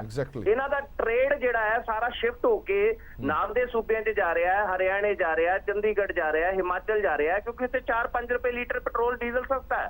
ਔਰ ਇਹ ਇਸ ਚੀਜ਼ ਨੂੰ ਕੈਲਕੂਲੇਟ ਨਹੀਂ ਕਰ ਰਹੇ ਵੀ ਅਸੀਂ 25-30% ਜਿਹੜਾ ਕਮਾਉਣਾ ਚਾਹੁੰਦੇ ਆ ਉਹਦੇ 'ਚ ਉਹਦੀ ਏਵਜ ਦੇ ਵਿੱਚ ਜਿਹੜਾ ਇਹਨਾਂ ਨੂੰ ਜਾਇਜ਼ 20% ਮਿਲਣਾ ਸੀ ਉਹ ਵੀ ਨਹੀਂ ਮਿਲਦਾ ਪਿਆ। ਸੋ ਇਹ ਇੱਕ ਬੜੀ ਵੱਡੀ ਕਮੀ ਕਹਿ ਲਓ ਇਹਨਾਂ ਦੀ ਕੈਲਕੂਲੇਸ਼ਨ ਦੇ ਵਿੱਚ, ਇਕਨੋਮਿਕਸ ਦੇ ਵਿੱਚ ਹੈਗੀ ਹੈ। ਬਿਕੋਜ਼ ਜਿੱਥੇ ਸਸਤਾ ਆ ਲੋਕ ਕੀ ਕਰਦੇ ਨੇ, ਤੇਲ ਇੱਥੋਂ ਪਵਾਉਣ ਜਾਂਦੇ ਨੇ ਤੇ ਉੱਥੋਂ ਜਾ ਕੇ ਲੋਕ ਆਪਣੀ ਬਾਕੀ ਚੀਜ਼ਾਂ ਵੀ ਖਰੀਦ ਜਾਂਦੇ ਆ। ਇਨਫੈਕਟ ਚੰਡੀਗੜ੍ਹ 'ਚ ਤੇ ਬੜਾ ਕਾਮਨ ਟ੍ਰੈਂਡ ਹੈਗਾ ਜੀ, ਚੰਡੀਗੜ੍ਹ ਲੋਕ ਤੇਲ ਵੀ ਭਰਾ ਕੇ ਲਿਆਉਂਦੇ ਤੇ ਸ਼ਰਾਬ ਦੀਆਂ ਪੇਟੀਆਂ ਵੀ ਚੱਕ ਲਿਆਉਂਦੇ ਨੇ ਉੱਥੋਂ। ਤੇ ਇਹਨਾਂ ਨੂੰ ਤਾਂ ਡਬਲ ਲਾਸ ਹੋ ਰਿਹਾ, and they are not able to calculate the same. ਇਹਨਾਂ ਨੂੰ ਤਾਂ ਸਭ ਤੋਂ ਪਹਿਲਾਂ ਗੁਆਂਢੀ ਸੂਬਿਆਂ ਤੋਂ ਭਾਵੇਂ 10 ਪੈਸੇ ਸਸਤਾ ਕਰਨ, ਇਹਨਾਂ ਨੂੰ ਤੇਲ ਸਸਤਾ ਕਰਨਾ ਪਊਗਾ। ਮੈਂ ਗਰੰਟੀ ਨਾਲ ਕਹਿਣਾ ਜਿਹੜੀ ਇਹ 100, 200, 500 ਕਰੋੜ ਦੀਆਂ ਗੱਲਾਂ ਕਰਦੇ, 2000 ਕਰੋੜ ਰੁਪਈਆ they are already losing because of fuel trade. ਇਹ ਇਹਨਾਂ ਦੀ ਕੈਲਕੂਲੇਸ਼ਨਸ ਗਲਤ ਹੈਗੀਆਂ, ਇਹਨਾਂ ਨੂੰ ਕੈਲਕੂਲੇਸ਼ਨਸ ਕਰਨੀਆਂ ਚਾਹੀਦੀਆਂ ਔਰ ਪ੍ਰੋਪਰ ਸਰਵੇ ਕਰਾਉਣਾ ਚਾਹੀਦਾ। ਇਹਨਾਂ ਨੂੰ ਪਤਾ ਹੋਣਾ ਚਾਹੀਦਾ। ਸਹਿਗਲ ਸਾਹਿਬ, ਕੀ ਆਪਾਂ ਮੰਨ ਸਕਦੇ ਹਾਂ ਕਿ ਸਰਕਾਰਾਂ ਨੂੰ ਇਸ ਗੱਲ ਦਾ ਇਲਮ ਨਹੀਂ ਹੈਗਾ? ਸਰਕਾਰਾਂ ਨੂੰ ਇਹ ਪਤਾ ਹੀ ਨਹੀਂ ਹੈਗਾ ਕਿ 2000 ਕਰੋੜ ਰੁਪਏ ਦਾ ਘਾਟਾ ਹੋ ਰਿਹਾ, ਜਾਂ ਪਤਾ ਹੈ ਪਰ ਫਿਰ ਵੀ ਨਹੀਂ ਕਰਨਾ? ਉਹਦੇ ਪਿੱਛੇ ਕੁਝ ਹੋਰ ਵੀ ਮਫਾਦ ਹੋ ਸਕਦੇ ਨੇ। ਮੇਰੇ ਕੋਲ ਕੁਝ ਅੰਕੜੇ ਨੇ, ਉਹ ਅੰਕੜੇ ਕਹਿੰਦੇ ਨੇ ਕਿ ਪੰਜਾਬ ਦੀ ਫਿਊਲ ਦੀ ਖਪਤ ਹਰਿਆਣੇ ਤੋਂ ਵੱਧ ਹੈ ਪਰ ਰੈਵਨਿਊ ਘੱਟ ਹੈ। ਇਹਦਾ ਸਿੱਧਾ ਨਤੀਜਾ ਕੀ ਨਿਕਲਦਾ ਕਿ ਸਮਗਲ ਹੋ ਰਿਹਾ ਪੈਟਰੋਲ ਤੇ ਡੀਜ਼ਲ? ਮਾਫੀਆ ਉੱਥੋਂ ਲਿਆ ਰਿਹਾ, ਸਮਗਲਿੰਗ ਹੋ ਰਹੀ ਹੈ। ਸਮਗਲਿੰਗ ਤੇ ਗਵਰਨਮੈਂਟ ਦਾ ਕੋਈ ਕੰਟਰੋਲ ਨਹੀਂ ਹੈਗਾ। ਉਹ ਗਵਾਂਢੀ ਸੂਬਿਆਂ ਤੋਂ ਤੇਲ ਪੰਜਾਬ ਦੇ ਵਿੱਚ ਆ ਰਿਹਾ, ਪੰਜਾਬ 'ਚ ਵਿਕ ਰਿਹਾ, ਪੰਜਾਬ 'ਚ ਖਪਤ ਹੋ ਰਹੀ ਹੈ, ਲੇਕਿਨ ਟੈਕਸ ਤਾਂ ਉਹ ਗਵਾਂਢੀ ਸੂਬਿਆਂ ਨੂੰ ਜਾ ਰਿਹਾ ਨਾ। ਇਹ ਤਾਂ ਇਹਨਾਂ ਨੂੰ ਕੈਲਕੂਲੇਟ ਕਰਨਾ ਚਾਹੀਦਾ। ਮੈਂ ਤਾਂ ਹੀ ਕਿਹਾ ਨਾ ਵੀ ਸਾਡੇ ਕੋਲ ਤਾਂ ਇਹ ਹੋ ਗਿਆ ਵੀ 25% ਤੋਂ 30% ਤੇ ਕਰ ਲੈਂਦੇ ਨੇ, ਲੇਕਿਨ ਜਿਹੜੇ ਉੱਪਰਲੇ 5% ਪਿੱਛੇ ਜਿਹੜਾ 25 ਹੈ ਉਹ ਵੀ ਗਵਾ ਲੈਂਦੇ ਨੇ।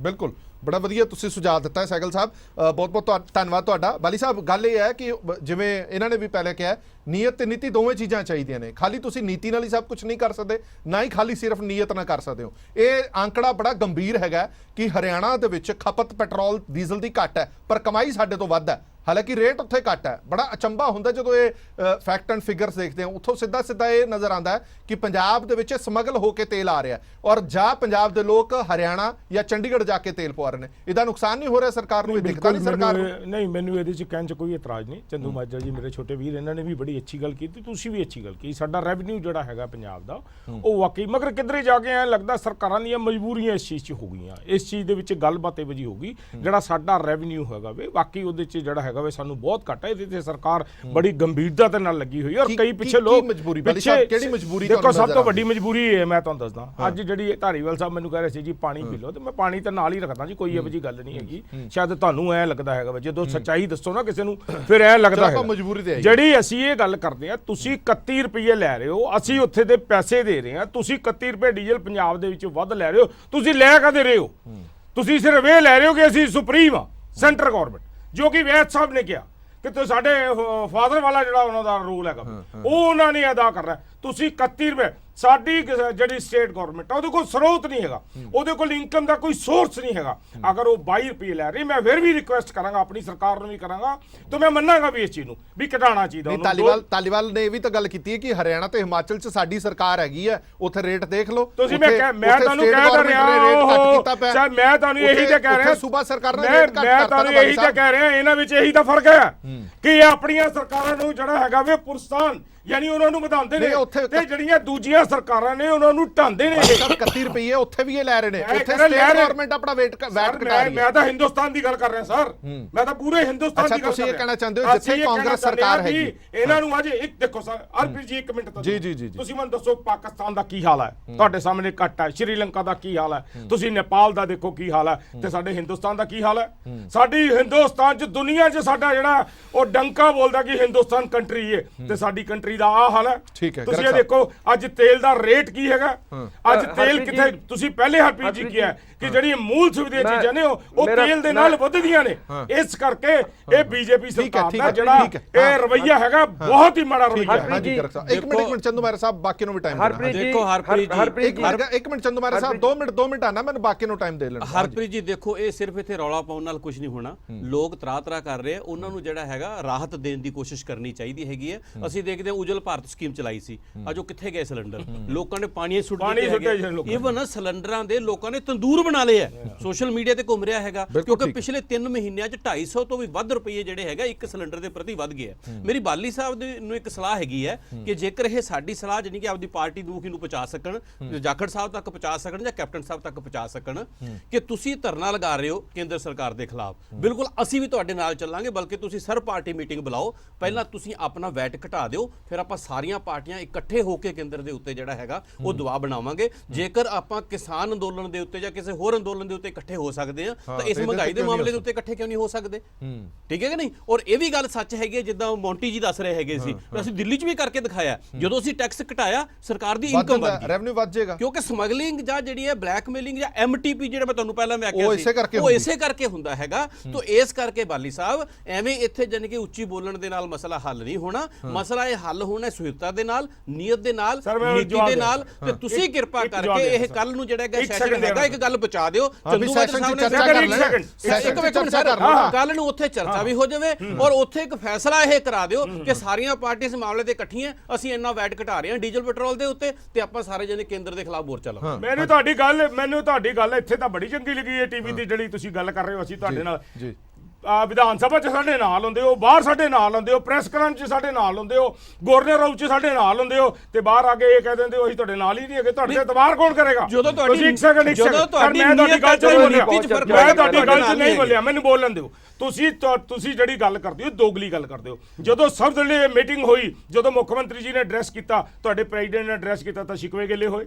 ਉਹਦੇ 'ਚ ਮਤਲਬ ਦੀ ਗੱਲ ਕੀ ਹੋਈ? ਤੁਸੀਂ ਇੰਨੀ ਗੱਲ ਤਾਂ ਜ਼ਰੂਰ ਕਹਿੰਦੇ ਹੋ ਵੀ ਇੱਥੇ ਤੁਸੀਂ ਉੱਚੀ ਨਾ ਬੋਲੋ ਜੀ, ਨੀਵਾਂ ਬੋਲੋ ਜੀ, ਘੱਟ ਨਾ ਬੋਲੋ ਜੀ ਜਨਤਾ ਨੂੰ। ਤੁਸੀਂ ਆਪਣਾ ਪਹਿਲੇ ਸਟੈਂਡ ਕਲੀਅਰ ਕਰੋ। ਸਾਡਾ ਸਟੈਂਡ ਬਿਲਕੁਲ ਕਲੀਅਰ ਹੈ, ਅਸੀਂ ਉਹ ਸਟੈਂਡ ਜਿਹੜਾ ਹੈਗਾ ਉਹ ਕਰਕੇ ਦਿਖਾਇਆ ਔਰ ਉਹ ਕਰਦੇ ਪਏ ਲਗਾਤਾਰ ਕਰ ਰਹੇ ਹਾਂ। ਸਟੈਂਡ ਤੁਹਾਡਾ ਡਬਲ ਹੈਗਾ, ਤੁਸੀਂ ਕੇਂਦਰ ਸਰਕਾਰ ਦੇ ਖਿਲਾਫ ਅਸੀਂ ਮੈਂ ਤੁਹਾਡੇ ਬੋਲਿਆ, ਫਿਰ ਮੈਂ ਤੁਹਾਨੂੰ ਬੋਲਣ ਨਹੀਂ ਦਿਆਂਗਾ। ਦੋਸ਼ੀ ਹੈਗੀ ਹੈ ਜੀ, ਮੈਂ ਤੁਹਾਨੂੰ ਨਹੀਂ ਬੋਲਣ ਦਿਆਂਗਾ। ਤੁਸੀਂ ਦੇਖੋ ਡਬਲ ਸਟੈਂਡਰਡ ਫਿਰ ਤੁਸੀਂ ਡਬਲ ਸਟੈਂਡਰਡ ਤੁਹਾਡਾ, ਤੁਸੀਂ ਡਬਲ ਸਟੈਂਡਰਡ ਕਰਦੇ ਹੋ। ਤੁਸੀਂ ਇੱਕ ਬੰਨੇ ਕੇਂਦਰ ਸਰਕਾਰ ਦੇ ਖਿਲਾਫ ਤੁਸੀਂ ਗਵਰਨਰ ਸਾਹਿਬ ਦੇ ਕੋਲ ਜਾਂਦੇ ਹੋ, ਬਾਹਰ ਆ ਕੇ ਤੁਸੀਂ ਕਰਕੇ ਲੈਣਾ। ਮੈਂ ਇੱਕ ਮਿੰਟ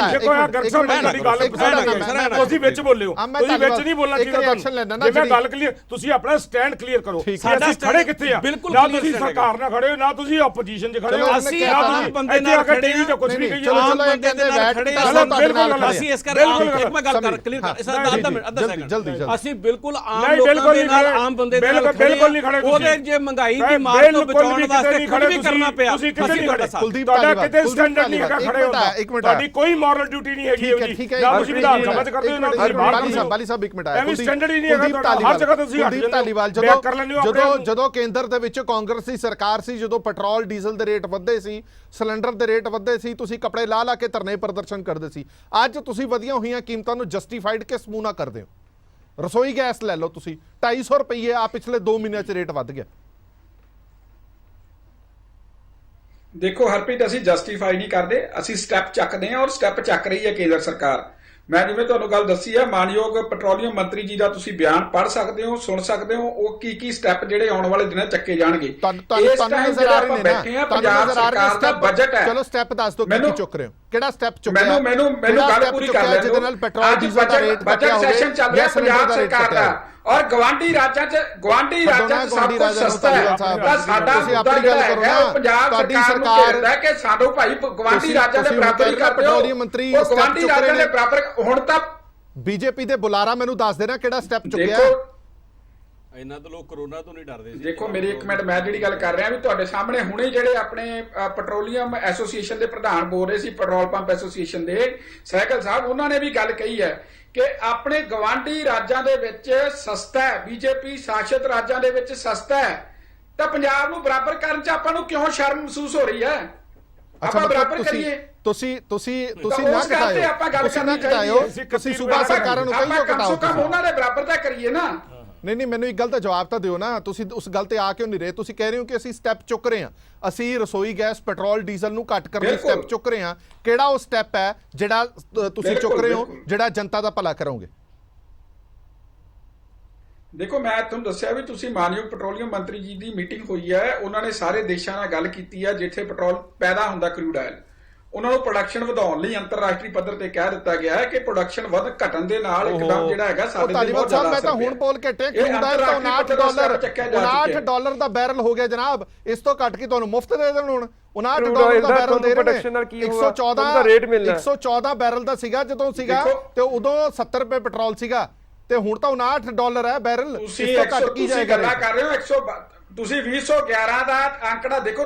ਤੁਸੀਂ ਆਪ ਵੀ ਬਹੁਤ ਅੱਛੇ ਪੱਤਰਕਾਰ ਹੋ ਔਰ ਬਹੁਤ ਤਰੀਕੇ ਨਾਲ ਗੱਲ ਨੂੰ ਘੁਮਾ ਕੇ ਕੇਂਦਰ ਤੇ ਪਾ ਰਹੇ ਹੋ। ਮੈਂ ਇਸ ਗੱਲ ਦੀ ਬਹੁਤ ਸ਼ਲਾਘਾ ਕਰਦਾ, ਪਰ ਤੁਸੀਂ GST ਤੋਂ ਬਾਅਦ ਕਦੇ ਟੈਕਸ ਵਧਿਆ ਹੋਵੇ ਕੇਂਦਰ ਸਰਕਾਰ ਦਾ ਤਾਂ ਮੈਨੂੰ ਇੱਕ ਵੀ ਅੰਕੜਾ ਦਿਖਾ ਦਿਓ, ਮੈਂ ਦੇਦਾ ਕਦੇ ਕੋਈ ਸਟੇਟ ਗਵਰਨਮੈਂਟ ਦਾ ਟੈਕਸ ਵਧਿਆ ਹੋਵੇ ਦਿਖਾ ਦਿਓ। ਤਾਲੀਵਾਲ ਸਾਹਿਬ ਪਤਾ ਕੀ ਹੈ ਤਾਲੀਵਾਲ ਸਾਹਿਬ, ਇਹ ਬੜੀ ਕਮਾਲ ਦੀ ਚੀਜ਼ ਹੈ। ਫੋਨ ਬੜੀ ਕਮਾਲ ਦੀ ਚੀਜ਼ ਹੈ, ਬਹੁਤ ਕਮਾਲ ਦੀ ਚੀਜ਼ ਹੈ। ਗੂਗਲ ਤੇ ਪਾਓ ਨਾ ਤੇ ਸਾਰਾ ਅੰਕੜਾ ਸਾਰਾ ਕੱਚਾ ਚਿੱਠਾ ਬਾਹਰ ਆ ਜਾਂਦਾ ਕਿ ਕੇਂਦਰ ਸਰਕਾਰ ਤੁਹਾਡੇ ਤੋਂ ਕੀ ਲੈ ਰਹੀ ਹੈ, ਸਟੇਟ ਗਵਰਨਮੈਂਟ ਕੀ ਲੈ ਰਹੀ ਹੈ। ਇਸ ਕਰਕੇ ਮੈਨੂੰ ਘੁਮਾਉਣ ਦੀ ਜ਼ਰੂਰਤ ਹੈ ਨਹੀਂ ਹੈ। ਮੈਂ ਤਾਂ ਇੱਕ ਸਿੱਧੀ ਜੀ ਐਗਜ਼ਾਮਪਲ ਦਿੱਤੀ ਹੈ। ਤੁਸੀਂ 1 ਲੀਟਰ ਦੇ ਵਿੱਚੋਂ 2 ਸਰਕਾਰਾਂ ਸ਼ਗਨ ਲੈਂਦੀਆਂ ਹੋ ਲੋਕਾਂ ਤੋਂ। 31 ਰੁਪਏ ਤੁਸੀਂ ਲੈਂਦੇ ਹੋ, 21 ਰੁਪਏ ਤੁਸੀਂ ਲੈਂਦੇ ਹੋ। ਦੋਵੇਂ ਨਹੀਂ ਜਸਟੀਫਾਈਡ ਕਰ ਪਾਏ ਕਿ ਤੁਸੀਂ 31 ਤੇ 21 ਲੈਂਦੇ ਕਿਉਂ। ਮੁੱਕਦੀ ਗੱਲ ਇਹ ਹੈ। ਆਖਰੀ ਸਵਾਲ ਚੰਦੂ ਮਾਜਰਾ ਸਾਹਿਬ, ਜਲਦੀ, ਮੇਰੇ ਕੋਲ ਸਮਾਂ ਘੱਟ ਹੈ। ਦੇਖੋ ਇਹ ਜਿਹੜੇ ABC ਹੈ ਨਾ ਇੱਕ ਦੂਜੇ ਤੇ ਪਾਈ ਜਾ ਰਹੇ ਆ। ਬੀਜੇਪੀ ਤਾਂ ਕਹਿਣ ਦਾ ਹੱਕ ਹੀ ਨਹੀਂ ਰੱਖਦੀ। ਐਡਾ ਮਹਿੰਗਾ ਤੁਸੀਂ ਉੱਥੋਂ ਡੀਜ਼ਲ ਪੈਟਰੋਲ ਭੇਜ ਰਹੇ ਹੋ ਤੇ ਤੁਸੀਂ ਦੂਸਰਿਆਂ ਨੂੰ ਕਿਵੇਂ ਕਹਿ ਸਕਦੇ ਹੋ ਵੀ ਤੁਸੀਂ ਘੱਟ ਕਰੋ। ਇਹ ਇੱਕ ਦੂਜੇ ਤੇ ਚੱਕੀ ਜਾ ਰਹੇ ਆ। ਮੈਂ ਦੇਖੋ ਵੈਦ ਸਾਹਿਬ ਨੂੰ ਪੁੱਛ ਰਿਹਾ, ਆਪਣਾ ਬਾਲੀ ਜੀ ਨੂੰ ਕਹਿ ਰਿਹਾ ਵੀ ਤੁਸੀਂ ਕਹਿ ਰਹੇ ਹੋ ਧਰਨਾ ਮਾਰਿਆ ਜਾਖੜ ਸਾਹਿਬ ਨੇ, ਉਹ ਕਾਹਦੇ ਲਈ ਮਾਰਿਆ ਫਿਰ? ਜੇ ਤੁਸੀਂ ਰੇਟ ਹੀ ਨਹੀਂ ਘਟਾਉਣੇ, ਸਮਝ ਲਓ 10 ਰੁਪਏ ਸੈਂਟਰ ਨੇ ਘਟਾਤੇ। ਜੇ 10 ਰੁਪਏ ਘਟਾਤੇ ਤੁਹਾਡਾ 1 ਰੁਪਏ 70 ਪੈਸੇ ਘਟ ਜਾਣਾ ਆਪਣੇ ਆਪ। ਤੁਹਾਡੇ ਵੈਟ ਦੇ ਹਿਸਾਬ ਨਾਲ 2.5 ਰੁਪਏ ਤੁਹਾਡੇ ਪੈਟਰੋਲ ਦੇ ਘਟ ਜਾਣੇ ਆ ਤੇ ਫਿਰ ਉਹ ਫਿਰ ਵੀ ਤਾਂ ਰੈਵਨਿਊ ਘਟੂਗਾ ਹੀ। ਤੇ ਥਰਡ ਚੀਜ਼ ਜਿਹੜੀ ਨੀਲ ਗਰਗ ਜੀ ਕਹਿ ਰਹੇ ਆ ਵੀ ਦਿੱਲੀ ਚਾਹੀਦਾ, ਦਿੱਲੀ ਚਾਹੀਦਾ। ਦਿੱਲੀ 'ਚ ਵੀ ਜੇ ਇੱਥੇ ਪੰਜਾਬ ਦੇ ਆਂਢ ਗੁਆਂਢ ਦੇ ਸੂਬਿਆਂ ਨਾਲੋਂ ਮਹਿੰਗਾ ਡੀਜ਼ਲ ਪੈਟਰੋਲ ਮਿਲਦਾ ਤਾਂ ਦਿੱਲੀ 'ਚ ਵੀ ਦਿੱਲੀ ਦੇ ਆਂਢ ਗੁਆਂਢ ਦੇ ਸੂਬਿਆਂ ਨਾਲੋਂ ਮਹਿੰਗਾ ਪੈਟਰੋਲ ਡੀਜ਼ਲ ਮਿਲ ਰਿਹਾ। ਸੋ ਕਹਿਣ ਤੋਂ ਭਾਵ ਵੀ ਜਿਹੜੇ ਇਹ ਚੀਜ਼ਾਂ ਇੱਕ ਦੂਜੇ ਤੇ ਸੁੱਟ ਕੇ ਨਹੀਂ ਚਲੇ ਜਾਣੀਆਂ। ਇੱਕ ਪਾਸੇ ਤੁਸੀਂ ਧਰਨਾ ਮਾਰੋ ਤੇ ਦੂਜੇ ਪਾਸੇ ਅੱਖਾਂ ਮੀਚ ਕੇ ਤੁਸੀਂ ਇਹ ਕਹੀ ਜਾਓ ਵੀ ਇਹ ਤਾਂ ਟੈਕਸ। ਚੰਦੂ ਮਾਜਰਾ ਸਾਹਿਬ, ਦਿੱਲੀ ਦਾ ਤੁਸੀਂ ਟੈਕਸ ਗਨਾਤਾ, ਇਹ ਵੀ ਦੱਸ ਦਿਓ। ਦਿੱਲੀ ਦੇ ਵਿੱਚ ਐਜੂਕੇਸ਼ਨ ਫ੍ਰੀ ਹੈ, ਹੈਲਥ ਫ੍ਰੀ ਹੈ, ਪਾਣੀ ਫ੍ਰੀ ਹੈ, ਬਿਜਲੀ ਫ੍ਰੀ ਹੈ। ਮੇਜਰਲੀ ਲੋਕਾਂ ਦੇ ਖਰਚੇ ਇਹਦੇ ਉੱਤੇ ਹੁੰਦਾ ਹੈਗਾ। ਔਰ ਤੁਸੀਂ ਇਹ ਵੀ ਦੱਸੋ ਲੋਕਾਂ ਦੇ ਜਿਹੜੇ ਮਹਿੰਗਾਈ ਦੀ ਮਾਰ ਹੈ ਉਹ ਇਹਨਾਂ ਚੀਜ਼ਾਂ ਦੇ ਉੱਤੇ ਵੀ ਪੈਂਦੀ ਹੈ। ਚੰਦੂ ਮਾਜਰਾ ਸਾਹਿਬ, ਇਹ ਗੱਲ ਤਾਂ ਇਹ ਨਾ ਤੁਸੀਂ ਬੋਲਿਆ ਕਰੋ। ਗੱਲ ਕਰੋ MTPF ਦੀ। MTP ਤੁਸੀਂ ਵੀ ਚਲਾਈ ਸੀ। ਮੈਂ ਜਾਨੀ ਕਿ ਮਾਫੀਆ ਟਰਸਟ ਆਫ ਪੰਜਾਬ ਜਿਹੜਾ ਹੈਗਾ ਉਹ ਦੇਣ ਤੁਹਾਡੀ ਹੈ, ਕੈਰੀ ਫਾਰਵਰਡ ਕਰ ਰਹੇ ਨੇ। ਜੇ ਪੰਜਾਬ ਦੇ ਵਿੱਚ ਪੈਸਾ ਨਹੀਂ ਹੈਗਾ ਇਸ ਕਰਕੇ ਨਹੀਂ ਹੈਗਾ। ਜਿਹੜੀ ਗੱਲ ਦਾ ਤੁਸੀਂ ਤਰਕ ਦੇ ਰਹੇ ਹੋ ਉਹੀ ਗੱਲ ਕੈਪਟਨ ਅਮਰਿੰਦਰ ਵੀ ਕਹਿੰਦੇ ਨੇ ਕਿ ਦਿੱਲੀ ਤੋਂ ਵਧੀਆ ਮਾਡਲ ਸਾਡਾ ਹੈ। ਹੈਲਥ ਅਸੀਂ ਦੇ ਰਹੇ ਹਾਂ, ਐਜੂਕੇਸ਼ਨ ਦੇ ਰਹੇ ਹਾਂ। ਜੇ ਉੱਥੇ ਅਸੀਂ ਟੈਕਸ ਜ਼ਿਆਦਾ ਨਹੀਂ ਲੈ ਰਹੇ, ਟੈਕਸ ਬਰਾਬਰ ਹੈਗਾ, ਪਰ ਉਸ ਦੇ ਬਾਵਜੂਦ ਅਸੀਂ ਉੱਥੇ ਜੇ ਐਜੂਕੇਸ਼ਨ ਕਿੰਨੇ ਪੈਸੇ ਖਰਚ ਹੁੰਦੇ ਆ, ਕੋਈ ਬਿਮਾਰ ਹੋ ਜਾਏ ਕਿੰਨੇ ਪੈਸੇ ਖਰਚ ਹੁੰਦੇ ਆ, ਕਿੰਨਾ ਬਿੱਲ ਆਉਂਦਾ ਬਿਜਲੀ ਦਾ, ਕਿੰਨਾ ਬਿੱਲ ਆਉਂਦਾ ਪਾਣੀ ਦਾ, ਉਹ ਜਿਹੜਾ ਸਾਰਾ ਪੈਸਾ ਹੈਗਾ ਉਹ ਦਿੱਲੀ ਦੇ ਵਿੱਚ ਫ੍ਰੀ ਹੈ। ਚੰਦੂ ਮਾਜਰਾ ਸਾਹਿਬ, ਇਹ ਨਾ ਭੁੱਲੋ ਤੁਸੀਂ। ਠੀਕ ਹੈ, ਹਾਂਜੀ ਹਾਂਜੀ, ਬੋਲੋ ਬੋਲੋ। ਨੀਲ ਗਰਗ ਸਾਹਿਬ, ਚੰਦੂ ਮਾਜਰਾ ਜੀ ਇੱਕ ਮਿੰਟ। ਨੀਲ ਗਰਗ ਸਾਹਿਬ, ਤੁਹਾਡੇ ਅੱਗੇ ਹੱਥ ਜੋੜ ਕੇ ਬੇਨਤੀ ਕਰਦੇ ਆ, ਆਮ ਆਦਮੀ ਪਾਰਟੀ ਖਾਸ ਪੰਜਾਬ ਦੇ ਬਾਰੇ ਸੋਚਿਆ ਕਰੋ, ਪੰਜਾਬ ਦੇ ਲੋਕਾਂ ਬਾਰੇ ਸੋਚਿਆ। ਅਸੀਂ ਪੰਜਾਬ ਦੇ ਲੋਕਾਂ ਬਾਰੇ ਸੋਚ ਰਹੇ ਹਾਂ। ਅਸੀਂ ਪੰਜਾਬ ਦੇ ਲੋਕਾਂ ਬਾਰੇ ਸੋਚ ਰਹੇ ਹਾਂ। ਤੁਸੀਂ ਪੰਜਾਬ ਦੇ ਲੋਕਾਂ ਬਾਰੇ ਸੋਚ ਰਹੇ ਹੋ। ਜਦੋਂ ਤੁਹਾਡੀ ਪਾਰਟੀ ਪੰਜਾਬ ਦੀ ਤੁਸੀਂ ਹਰ ਪੰਜਾਬ ਦੀ ਗੱਲ ਕਰਦੇ ਹੋ, ਫਿਰ ਇਹ ਤਾਂ ਬੜੀ ਗੱਲ ਹੈ। ਕਿਉਂ ਗੱਲ ਕਰਦੇ ਹੋ ਤੁਸੀਂ? ਮੈਂ ਵਿੱਚ ਮੈਂ ਕਦੋਂ ਸਕਦਾ ਵਿੱਚ ਤੁਸੀਂ ਇੱਕ ਸੈਕਿੰਡ ਸਰ ਇੱਕ ਸੈਕਿੰਡ ਜਲਦੀ ਬੋਲੋ ਸਰ। ਗੱਲ ਸਿਰਫ ਇੰਨੀ ਕਿ ਮੈਂ ਬਾਰ-ਬਾਰ ਆਮ ਆਦਮੀ ਪਾਰਟੀ ਦੇ ਲੋਕਾਂ ਅੱਗੇ ਰਿਕੁਐਸਟ ਕਰਾਂਗਾ ਹੱਥ ਜੋੜ ਕੇ ਕਿ ਦਿੱਲੀ ਦੀ ਗੱਲ ਨੂੰ ਛੱਡੋ, ਆਪਣੇ ਪੰਜਾਬ ਦੇ ਬਾਰੇ ਗੱਲ ਕਰਿਆ ਕਰੋ। ਰਹੀ ਚੰਦੂ ਦੀ ਗੱਲ ਇੱਕ ਮਿੰਟ ਰਹੀ ਚੰਦੂ ਦੀ ਗੱਲ ਸਾਹਿਬ ਦੀ ਗੱਲ। ਚੰਦੂ ਮਾਜਰਾ ਸਾਹਿਬ, ਤੁਸੀਂ ਐਮਐਲਏ ਸਾਹਿਬਾਨ, ਮੇਰੀ ਗੱਲ ਇੱਕ ਸੈਕਿੰਡ ਇਹ ਤਾਂ ਦੋਵੇਂ ਮੁੱਖ ਵਿਰੋਧੀ ਪਾਰਟੀ ਕਾਂਗਰਸ ਬੀਜੇਪੀ ਤਿੰਨੇ ਮਿਲ ਕੇ ਇੱਕ ਦੂਜੇ ਤੇ ਸੁੱਟੀ ਜਾ ਰਹੇ ਹੋ। ਕਚੂਮਰ ਕੱਢ ਕੇ ਰੱਖਿਆ ਤੁਸੀਂ। ਤੁਸੀਂ ਇੱਕ ਸੈਕਿੰਡ ਸਰ ਜਵਾਬ ਦਿਓ। ਇੱਕ ਸੈਕਿੰਡ ਚੰਦੂ ਮਾਜਰਾ ਸਾਹਿਬ, ਮੈਂ ਸਿਰਫ ਇੱਕ ਬੇਨਤੀ ਕਰਨਾ ਚਾਹਾਂਗਾ। ਤੁਸੀਂ ਜਾਖੜ ਸਾਹਿਬ ਦੀ ਗੱਲ ਕੀਤੀ ਹੈ, ਅੱਛਾ ਇਹ ਹੁੰਦਾ ਕਿ ਤੁਸੀਂ ਜਾਖੜ ਸਾਹਿਬ ਦੇ ਨਾਲ ਜਾ ਕੇ ਬੰਦੇ। ਤੁਸੀਂ ਆਪੋਜੀਸ਼ਨ ਪਾਰਟੀ ਹੋ, ਤੁਸੀਂ ਇੱਕ 10 ਸਾਲ ਰਾਜ ਚਲਾਇਆ, ਤੁਸੀਂ ਨਾਲ ਬੰਦੇ, ਤੁਸੀਂ ਕ੍ਰਿਟੀਸਾਈਜ਼ ਕਰ ਰਹੇ ਹੋ। ਆਮ ਆਦਮੀ ਪਾਰਟੀ ਨਾਲ ਬੰਦੇ, ਇਹ ਤਾਂ ਲੋਕਾਂ ਦਾ ਫਾਇਦਾ ਸੀ ਜਿਹਦੇ 'ਚ ਪੈਟਰੋਲ ਡੀਜ਼ਲ ਘੱਟ ਹੋਣਾ। ਤੁਸੀਂ ਸਾਰੀਆਂ ਪਾਰਟੀਆਂ ਨਾਲ ਤੁਸੀਂ ਘਟਾਓ, ਤੁਹਾਡਾ ਸਟੈਂਡਰਡ ਹੀ ਨਹੀਂ ਹੈ। ਘਟਾਓ ਵੈਟ, ਨਾਲ ਬੈਠਾਂਗੇ, ਸਟੈਂਡਰਡ ਕਾਇਮ ਕਰੋ ਆਪਣਾ। ਪਹਿਲੇ ਆਮ ਆਦਮੀ ਪਾਰਟੀ ਆਪਣਾ ਸਟੈਂਡਰਡ ਕਾਇਮ ਕਰੇ ਕਿ ਆਪਣਾ ਮੋਰਲ ਜਿਹੜਾ ਹੈਗਾ ਉਹ ਕਾਇਮ ਕਰੇ ਕਿ ਅਸੀਂ ਜਿਹੜਾ ਹੈਗਾ ਉਹ ਗੱਲ ਕਰਨੀ ਹੈਗੀ ਹੈ। ਤੁਸੀਂ ਸਟੈਂਡਰਡ ਲਿਆਓ ਆਪਣਾ। ਪਹਿਲੇ ਆਖਰੀ ਸਟੇਟਮੈਂਟ ਏਸੀ ਵੈਦ ਸਾਹਿਬ ਲੋਕਾਂ ਨੂੰ ਰਾਹਤ ਕਿਵੇਂ ਮਿਲ ਸਕਦੀ ਹੈ? ਕਿਹੜਾ ਐਸਾ ਯੰਤਰ ਮੰਤਰ ਹੈਗਾ ਜਿਸ ਤੋਂ ਬਾਅਦ ਜੇ ਸਟੇਟ ਗਵਰਨਮੈਂਟ ਸੈਂਟਰ ਗਵਰਨਮੈਂਟ ਕੁਝ ਕਰੇ ਤਾਂ ਲੋਕਾਂ ਨੂੰ ਕੋਈ ਰਾਹਤ ਮਿਲੇਗੀ? ਤੁਸੀਂ ਮਸ਼ਹੂਰ ਅਰਥ ਸ਼ਾਸਤਰੀ ਹੋ, ਆਉਣ ਵਾਲੇ ਸਮੇਂ 'ਚ ਤੁਹਾਨੂੰ ਕੋਈ ਰਾਹਤ ਨਜ਼ਰ ਆ ਰਹੀ ਹੈ ਆਮ ਲੋਕਾਂ ਲਈ? ਮੈਂ ਸਰ 2-3 ਗੱਲਾਂ ਕਹਿਣੀਆਂ। ਜੀ ਇੱਕ ਤੇ ਸਰ ਜਦੋਂ ਡਿਬੇਟ ਕਰਾਉਂਦੇ ਹੋ ਨਾ, ਦੇਖੋ ਜੇ ਕਿਓਸ ਹੀ ਕਰਨਾ ਹੈ ਤੇ ਡਿਬੇਟ ਕਰਾਉਣ ਦਾ ਕੋਈ ਫਾਇਦਾ ਨਹੀਂ ਹੈ। ਜੀ ਡਿਬੇਟ ਕਰਾਉਣ ਦਾ ਮਹਿਣਾ ਹੁੰਦਾ ਹੈ ਕਿ ਵੀ ਤੁਸੀਂ ਕੰਕਰੀਟ ਸੁਜੈਸ਼ਨਸ ਆਪਣੇ ਆਪਣੇ ਆਰਗੂਮੈਂਟ ਦਿਓ ਤਾਂ ਕਿ ਜੋ ਆਮ ਪਬਲਿਕ ਦੀ ਹੈਲਥ ਵਾਸਤੇ ਰਿਕੁਆਇਰਡ ਹੈ ਉਹ ਗੱਲਾਂ ਕਰੋ। ਠੀਕ ਹੈ। ਇੱਕ ਦੂਜੇ ਦੇ ਉੱਪਰ ਤੁਸੀਂ ਅਲੱਜ ਵੈਸੇ ਕਰੋ, ਜੀ, ਉਹ ਜੀ, ਚੰਗਾ ਮੈਂ ਨਹੀਂ ਹੈ, ਸਮਝ ਉਹ ਚੰਗੀ ਗੱਲ ਨਹੀਂ ਹੈ। ਜੀ। ਇੱਕ ਤੇ ਗੱਲ ਇਹ ਕਹਿਣੀ ਹੈ। ਨੰਬਰ 2 ਤੇ ਸਰ ਮੈਂ ਇਹ ਕਹਿਣਾ ਚਾਹੁੰਦਾ ਕਿ ਬਈ ਇੰਜਣ ਗੱਡੀ ਦੇ ਅੱਗੇ ਲੱਗੇ ਜਾਂ ਪਿੱਛੇ ਲੱਗੇ, ਗੱਡੀ ਚੱਲਣੀ ਚਾਹੀਦੀ ਹੈ, ਲੇਕਿਨ ਇਹ ਡੈਫੀਨੇਟ ਹੈ ਬੈਲ ਤੁਸੀਂ ਪਿੱਛੇ ਨਹੀਂ ਬਣ ਸਕਦੇ। ਬੈਲ ਤਾਂ ਤੁਹਾਨੂੰ ਅੱਗੇ ਕਰਨਗੇ ਤਾਂ ਹੀ ਰੇੜਾ ਚੱਲੂਗਾ। ਇਹ ਜਿਹੜਾ ਸੈਂਟਰਲ ਗਵਰਨਮੈਂਟ ਆ ਉਹ ਸਾਡਾ ਬੈਲ ਹੈ ਸਰ, ਔਰ ਸਟੇਟ ਗਵਰਨਮੈਂਟਾਂ ਜਿਹੜੀਆਂ ਨੇ ਉਹ ਸਾਰੀਆਂ ਕਾਰਟਸ ਹੈਗੀਆਂ ਨੇ, ਇਹ ਛਕੜੇ ਨੇ। ਜਦ ਤੱਕ ਸੈਂਟਰ ਜਿਹੜਾ ਹੈ ਜਿੰਨੇ ਡਾਇਰੈਕਸ਼ਨ ਦੇਣੀ ਹੈ ਸਰ, ਕਿਉਂਕਿ ਹਰ ਸਟੇਟਮੈਂਟ, ਹਰ ਐਕਸ਼ਨ ਸੈਂਟਰ ਦਾ ਸਟੇਟ ਦੇ ਉੱਪਰ ਸਰ ਉਹਦਾ ਇੰਪੈਕਟ ਪੈਂਦਾ। ਜਦ ਤੱਕ optimum utilisation, optimum resources central government ਦੇ ਨਾ ਹੋਣ ਫਿਰ ਤਾਂ ਸਟੇਟ ਗਵਰਨਮੈਂਟ ਸਫਰ ਕਰਦੀਆਂ। ਪਰ ਸਰ ਸਾਡੇ ਸੈਂਟਰ ਕੋਲ ਬੜਾ ਪੈਸਾ ਹੈ। ਅਸੀਂ ਤਾਂ RBI ਤੋਂ 2-3 ਵਾਰੀ ਪੈਸੇ 1,76,000 ਕਰੋੜ ਰੁਪਇਆ ਇੱਕ ਵਾਰੀ, 1,67,000 ਕਰੋੜ ਰੁਪਇਆ ਇੱਕ ਵਾਰੀ ਕਢਾ ਲਿਆ। ਅਸੀਂ ਤਾਂ ਰਿਜ਼ਰਵ ਬੈਂਕ ਨਹੀਂ ਛੱਡਿਆ, ਨਬਾਰਡ ਨਹੀਂ ਛੱਡਿਆ, ਅਸੀਂ ਕੋਈ ਏਜੰਸੀ ਫਾਈਨੈਂਸ਼ੀਅਲ ਨਹੀਂ ਛੱਡੀ ਜਿੱਥੋਂ ਅਸੀਂ ਸੈਂਟਰ ਨੇ ਪੈਸਾ ਨਹੀਂ ਲਿਆ ਕਿ ਬਈ ਅਸੀਂ ਕੋਵਿਡ ਵਾਸਤੇ ਪਬਲਿਕ ਅਪੀਲ ਕੀਤੀ, ਦਬਲ ਕੇ ਪੈਸਾ ਆਇਆ ਸੈਂਟਰਲ ਗਵਰਨਮੈਂਟ ਨੂੰ। ਪਰ ਸਰ ਵੰਡਣ ਵਾਸਤੇ ਦੇਖੋ ਵਿਤਕਰਾ ਨਹੀਂ ਹੋਣਾ ਚਾਹੀਦਾ। ਬਈ ਕੋਈ ਤੇ ਸਟੇਟਾਂ ਸਾਡੀਆਂ ਨਾਲ ਦੀਆਂ 2-2 ਵਾਰੀ ਪੈਕੇਜਸ ਲੈ ਗਈਆਂ, 2-2 ਵਾਰੀ ਸਬਸਿਡੀਜ਼ ਮਿਲ ਗਈਆਂ ਉਹਨਾਂ ਨੂੰ, ਔਰ ਹਰਿਆਣਾ ਵੀ ਲੈ ਗਿਆ, ਪੰਜਾਬ ਵੀ ਲੈ ਗਿਆ, ਉਹਨਾਂ ਨੂੰ ਬੈਨੀਫਿਟ ਵੀ ਦੇ ਦਿੱਤੇ। ਪੰਜਾਬ ਸਰ ਅੱਜ ਨਹੀਂ, ਪਿਛਲੇ 25-30 ਸਾਲ ਤੋਂ ਸਫਰ ਕਰ ਰਿਹਾ। 25-30 ਸਾਲ ਤੋਂ ਜਿਹੜੀ ਮਰਜ਼ੀ ਸਰਕਾਰ ਆਈ ਹੋਏ, ਸਭ ਨੇ ਪੰਜਾਬ ਦੇ ਨਾਲ ਡਿਸਕ੍ਰਿਮੀਨੇਸ਼ਨ ਕੀਤੀ ਹੈ। ਬਿਲਕੁਲ ਠੀਕ। ਸਭ ਨੇ, ਕਿਸੇ ਨੇ ਪੰਜਾਬ ਦਾ ਭਲਾ ਨਹੀਂ ਚਾਹਿਆ। ਔਰ ਐਡਾ ਵੱਡਾ ਇੰਡਸਟਰੀਅਲ ਟਾਊਨ, ਇੰਨਾ ਵੱਡਾ ਇੰਡਸਟਰੀਅਲ ਸਾਡਾ ਸੈਕਟਰ ਸੀ, ਉਹਨੂੰ ਆਪਾਂ ਨੇ ਸਰ ਤੋੜ ਕੇ ਮਰੋੜ ਕੇ ਕਿਆ ਨਾਮ ਦੇਤੇ ਸਾਨੂੰ ਇਹਨਾਂ ਨੇ ਕਿ ਜੀ ਇਹ ਤਾਂ ਨਸ਼ੀਲਾ ਸਟੇਟ ਹੈ। ਪੰਜਾਬ ਬਾਰੇ ਕੀ ਮਾੜੇ ਤੋਂ ਮਾੜਾ ਲੋਕਾਂ ਨੇ ਫਿਲਮਾਂ ਵੀ ਬਣਾਤੀਆਂ। ਸਰ ਬੜੀ ਸ਼ਰਮ ਆਉਂਦੀ ਹੈ। ਅਸੀਂ ਪੰਜਾਬ ਨੂੰ ਦੇਖਿਆ, ਅਸੀਂ ਪੰਜਾਬ ਨੂੰ ਦੇਖਿਆ ਪਿਛਲੇ 67-68 ਸਾਲ ਤੋਂ। ਸਰ ਪੰਜਾਬ ਦਾ ਕੋਈ ਰੀਸ ਹੀ ਨਹੀਂ ਹੈ ਅਜੇ ਵੀ। ਇਹ ਮਰਦਿਆਂ ਵੀ 50 ਨਾਲੋਂ ਬੈਟਰ ਹੈ, 50 ਸਟੇਟਾਂ ਨਾਲੋਂ ਵੀ ਬੈਟਰ ਹੈ। ਬਿਲਕੁਲ, ਇਸੇ ਲਈ ਉਮੀਦ ਕਰਦੇ ਹਾਂ ਭਾਵੇਂ ਉਹ ਕੇਂਦਰ ਦੀ ਸਰਕਾਰ ਹੋਵੇ ਭਾਵੇਂ ਸਟੇਟ ਸਰਕਾਰ ਹੋਵੇ। ਬਿਲਕੁਲ ਠੀਕ ਹੈ। ਮੇਰੇ ਕੋਲ ਸਮਾਂ ਘੱਟ ਹੈ, ਮਾਫ ਕਰਨਾ ਵੈਦ ਸਾਹਿਬ, ਕਿਉਂਕਿ ਅੱਗੇ ਹੀ ਆਲਰੇਡੀ ਬਹੁਤ ਸਮਾਂ ਹੋ ਚੁੱਕਿਆ ਹੈ। ਮੁੱਖ ਦੀ ਗੱਲ ਇਹ ਹੈ ਕਿ ਰਾਹਤ ਦੀ ਗੱਲ ਜਦੋਂ ਆਉਂਦੀ ਹੈ ਤਾਂ ਰਾਹਤ ਦੇ ਲਈ ਦੋਵਾਂ ਸਰਕਾਰਾਂ ਵੱਲ ਨਜ਼ਰ ਰੱਖੀ ਜਾਂਦੀ ਹੈ। ਆਮ ਲੋਕਾਂ ਲਈ ਤਾਂ ਦੋਵੇਂ ਸਰਕਾਰਾਂ ਇੱਕੋ ਜਿਹੀਆਂ ਨੇ ਨਾ, ਇਹ ਵੀ ਸਰਕਾਰ ਪੈਸਾ ਲੈ ਰਹੀ ਹੈ ਤਾਂ ਉਹ ਵੀ ਸਰਕਾਰ ਪੈਸਾ ਲੈ ਰਹੀ ਹੈ। ਹੁਣ ਜਸਟੀਫਾਈ ਤੁਸੀਂ ਕਿਵੇਂ ਕਰੋਗੇ ਕਿ ਸਾਡੇ ਕੋਲ ਵਸੀਲੇ ਨਹੀਂ ਹੈ? ਵਸੀਲੇ ਕਮਾਈ ਦੇ ਬਹੁਤ ਨੇ, ਪਰ ਤੁਹਾਡਾ ਧਿਆਨ ਉਹਨਾਂ ਵਸੀਲਿਆਂ ਵੱਲ ਜ਼ਰੂਰ ਹੋਣਾ ਚਾਹੀਦਾ ਹੈ ਜਿੱਥੇ ਲੀਕੇਜ ਹੈ। ਜੇ ਲੀਕੇਜ ਰੋਕੀ ਜਾਵੇ ਤਾਂ ਤੁਹਾਨੂੰ ਹੋਰ ਕਿਤੇ ਹੋਰ ਨਜ਼ਰ ਪਾਉਣ ਦੀ ਜ਼ਰੂਰਤ ਪਵੇ ਹੀ ਨਾ। ਇਸੇ ਕਰਕੇ ਲੋਕ ਕਹਿੰਦੇ ਨੇ ਕਿ ਸਿਰਫ ਸਾਡੀ ਜੇਬ ਤੇ ਡਾਕੇ ਨਾ ਮਾਰੋ, ਬੜੀਆਂ ਹੋਰ ਵੀ ਚੀਜ਼ਾਂ ਨੇ ਜਿੱਥੇ ਤੁਹਾਨੂੰ ਧਿਆਨ ਦੇਣ ਦੀ ਜ਼ਰੂਰਤ ਹੈਗੀ ਹੈ। ਉਮੀਦ ਕਰਦੇ ਹਾਂ ਭਾਵੇਂ ਉਹ ਕੇਂਦਰ ਦੀ ਹੋਵੇ ਜਾਂ ਸੂਬੇ ਦੀ ਸਰਕਾਰ ਹੋਵੇ, ਇਹਨਾਂ ਚੀਜ਼ਾਂ ਵੱਲ ਗੌਰ ਜ਼ਰੂਰ ਕਰੇਗੀ। ਬਹੁਤ ਬਹੁਤ ਧੰਨਵਾਦ ਸਾਰੇ ਮਹਿਮਾਨਾਂ ਦਾ। ਦੇਸ਼ ਦੁਨੀਆ ਦੀ ਬਾਕੀ ਖਬਰਾਂ ਲਈ ਬਣੇ ਰਹੋ PTC ਨਿਊਜ਼ ਦੇ ਨਾਲ। ਧੰਨਵਾਦ।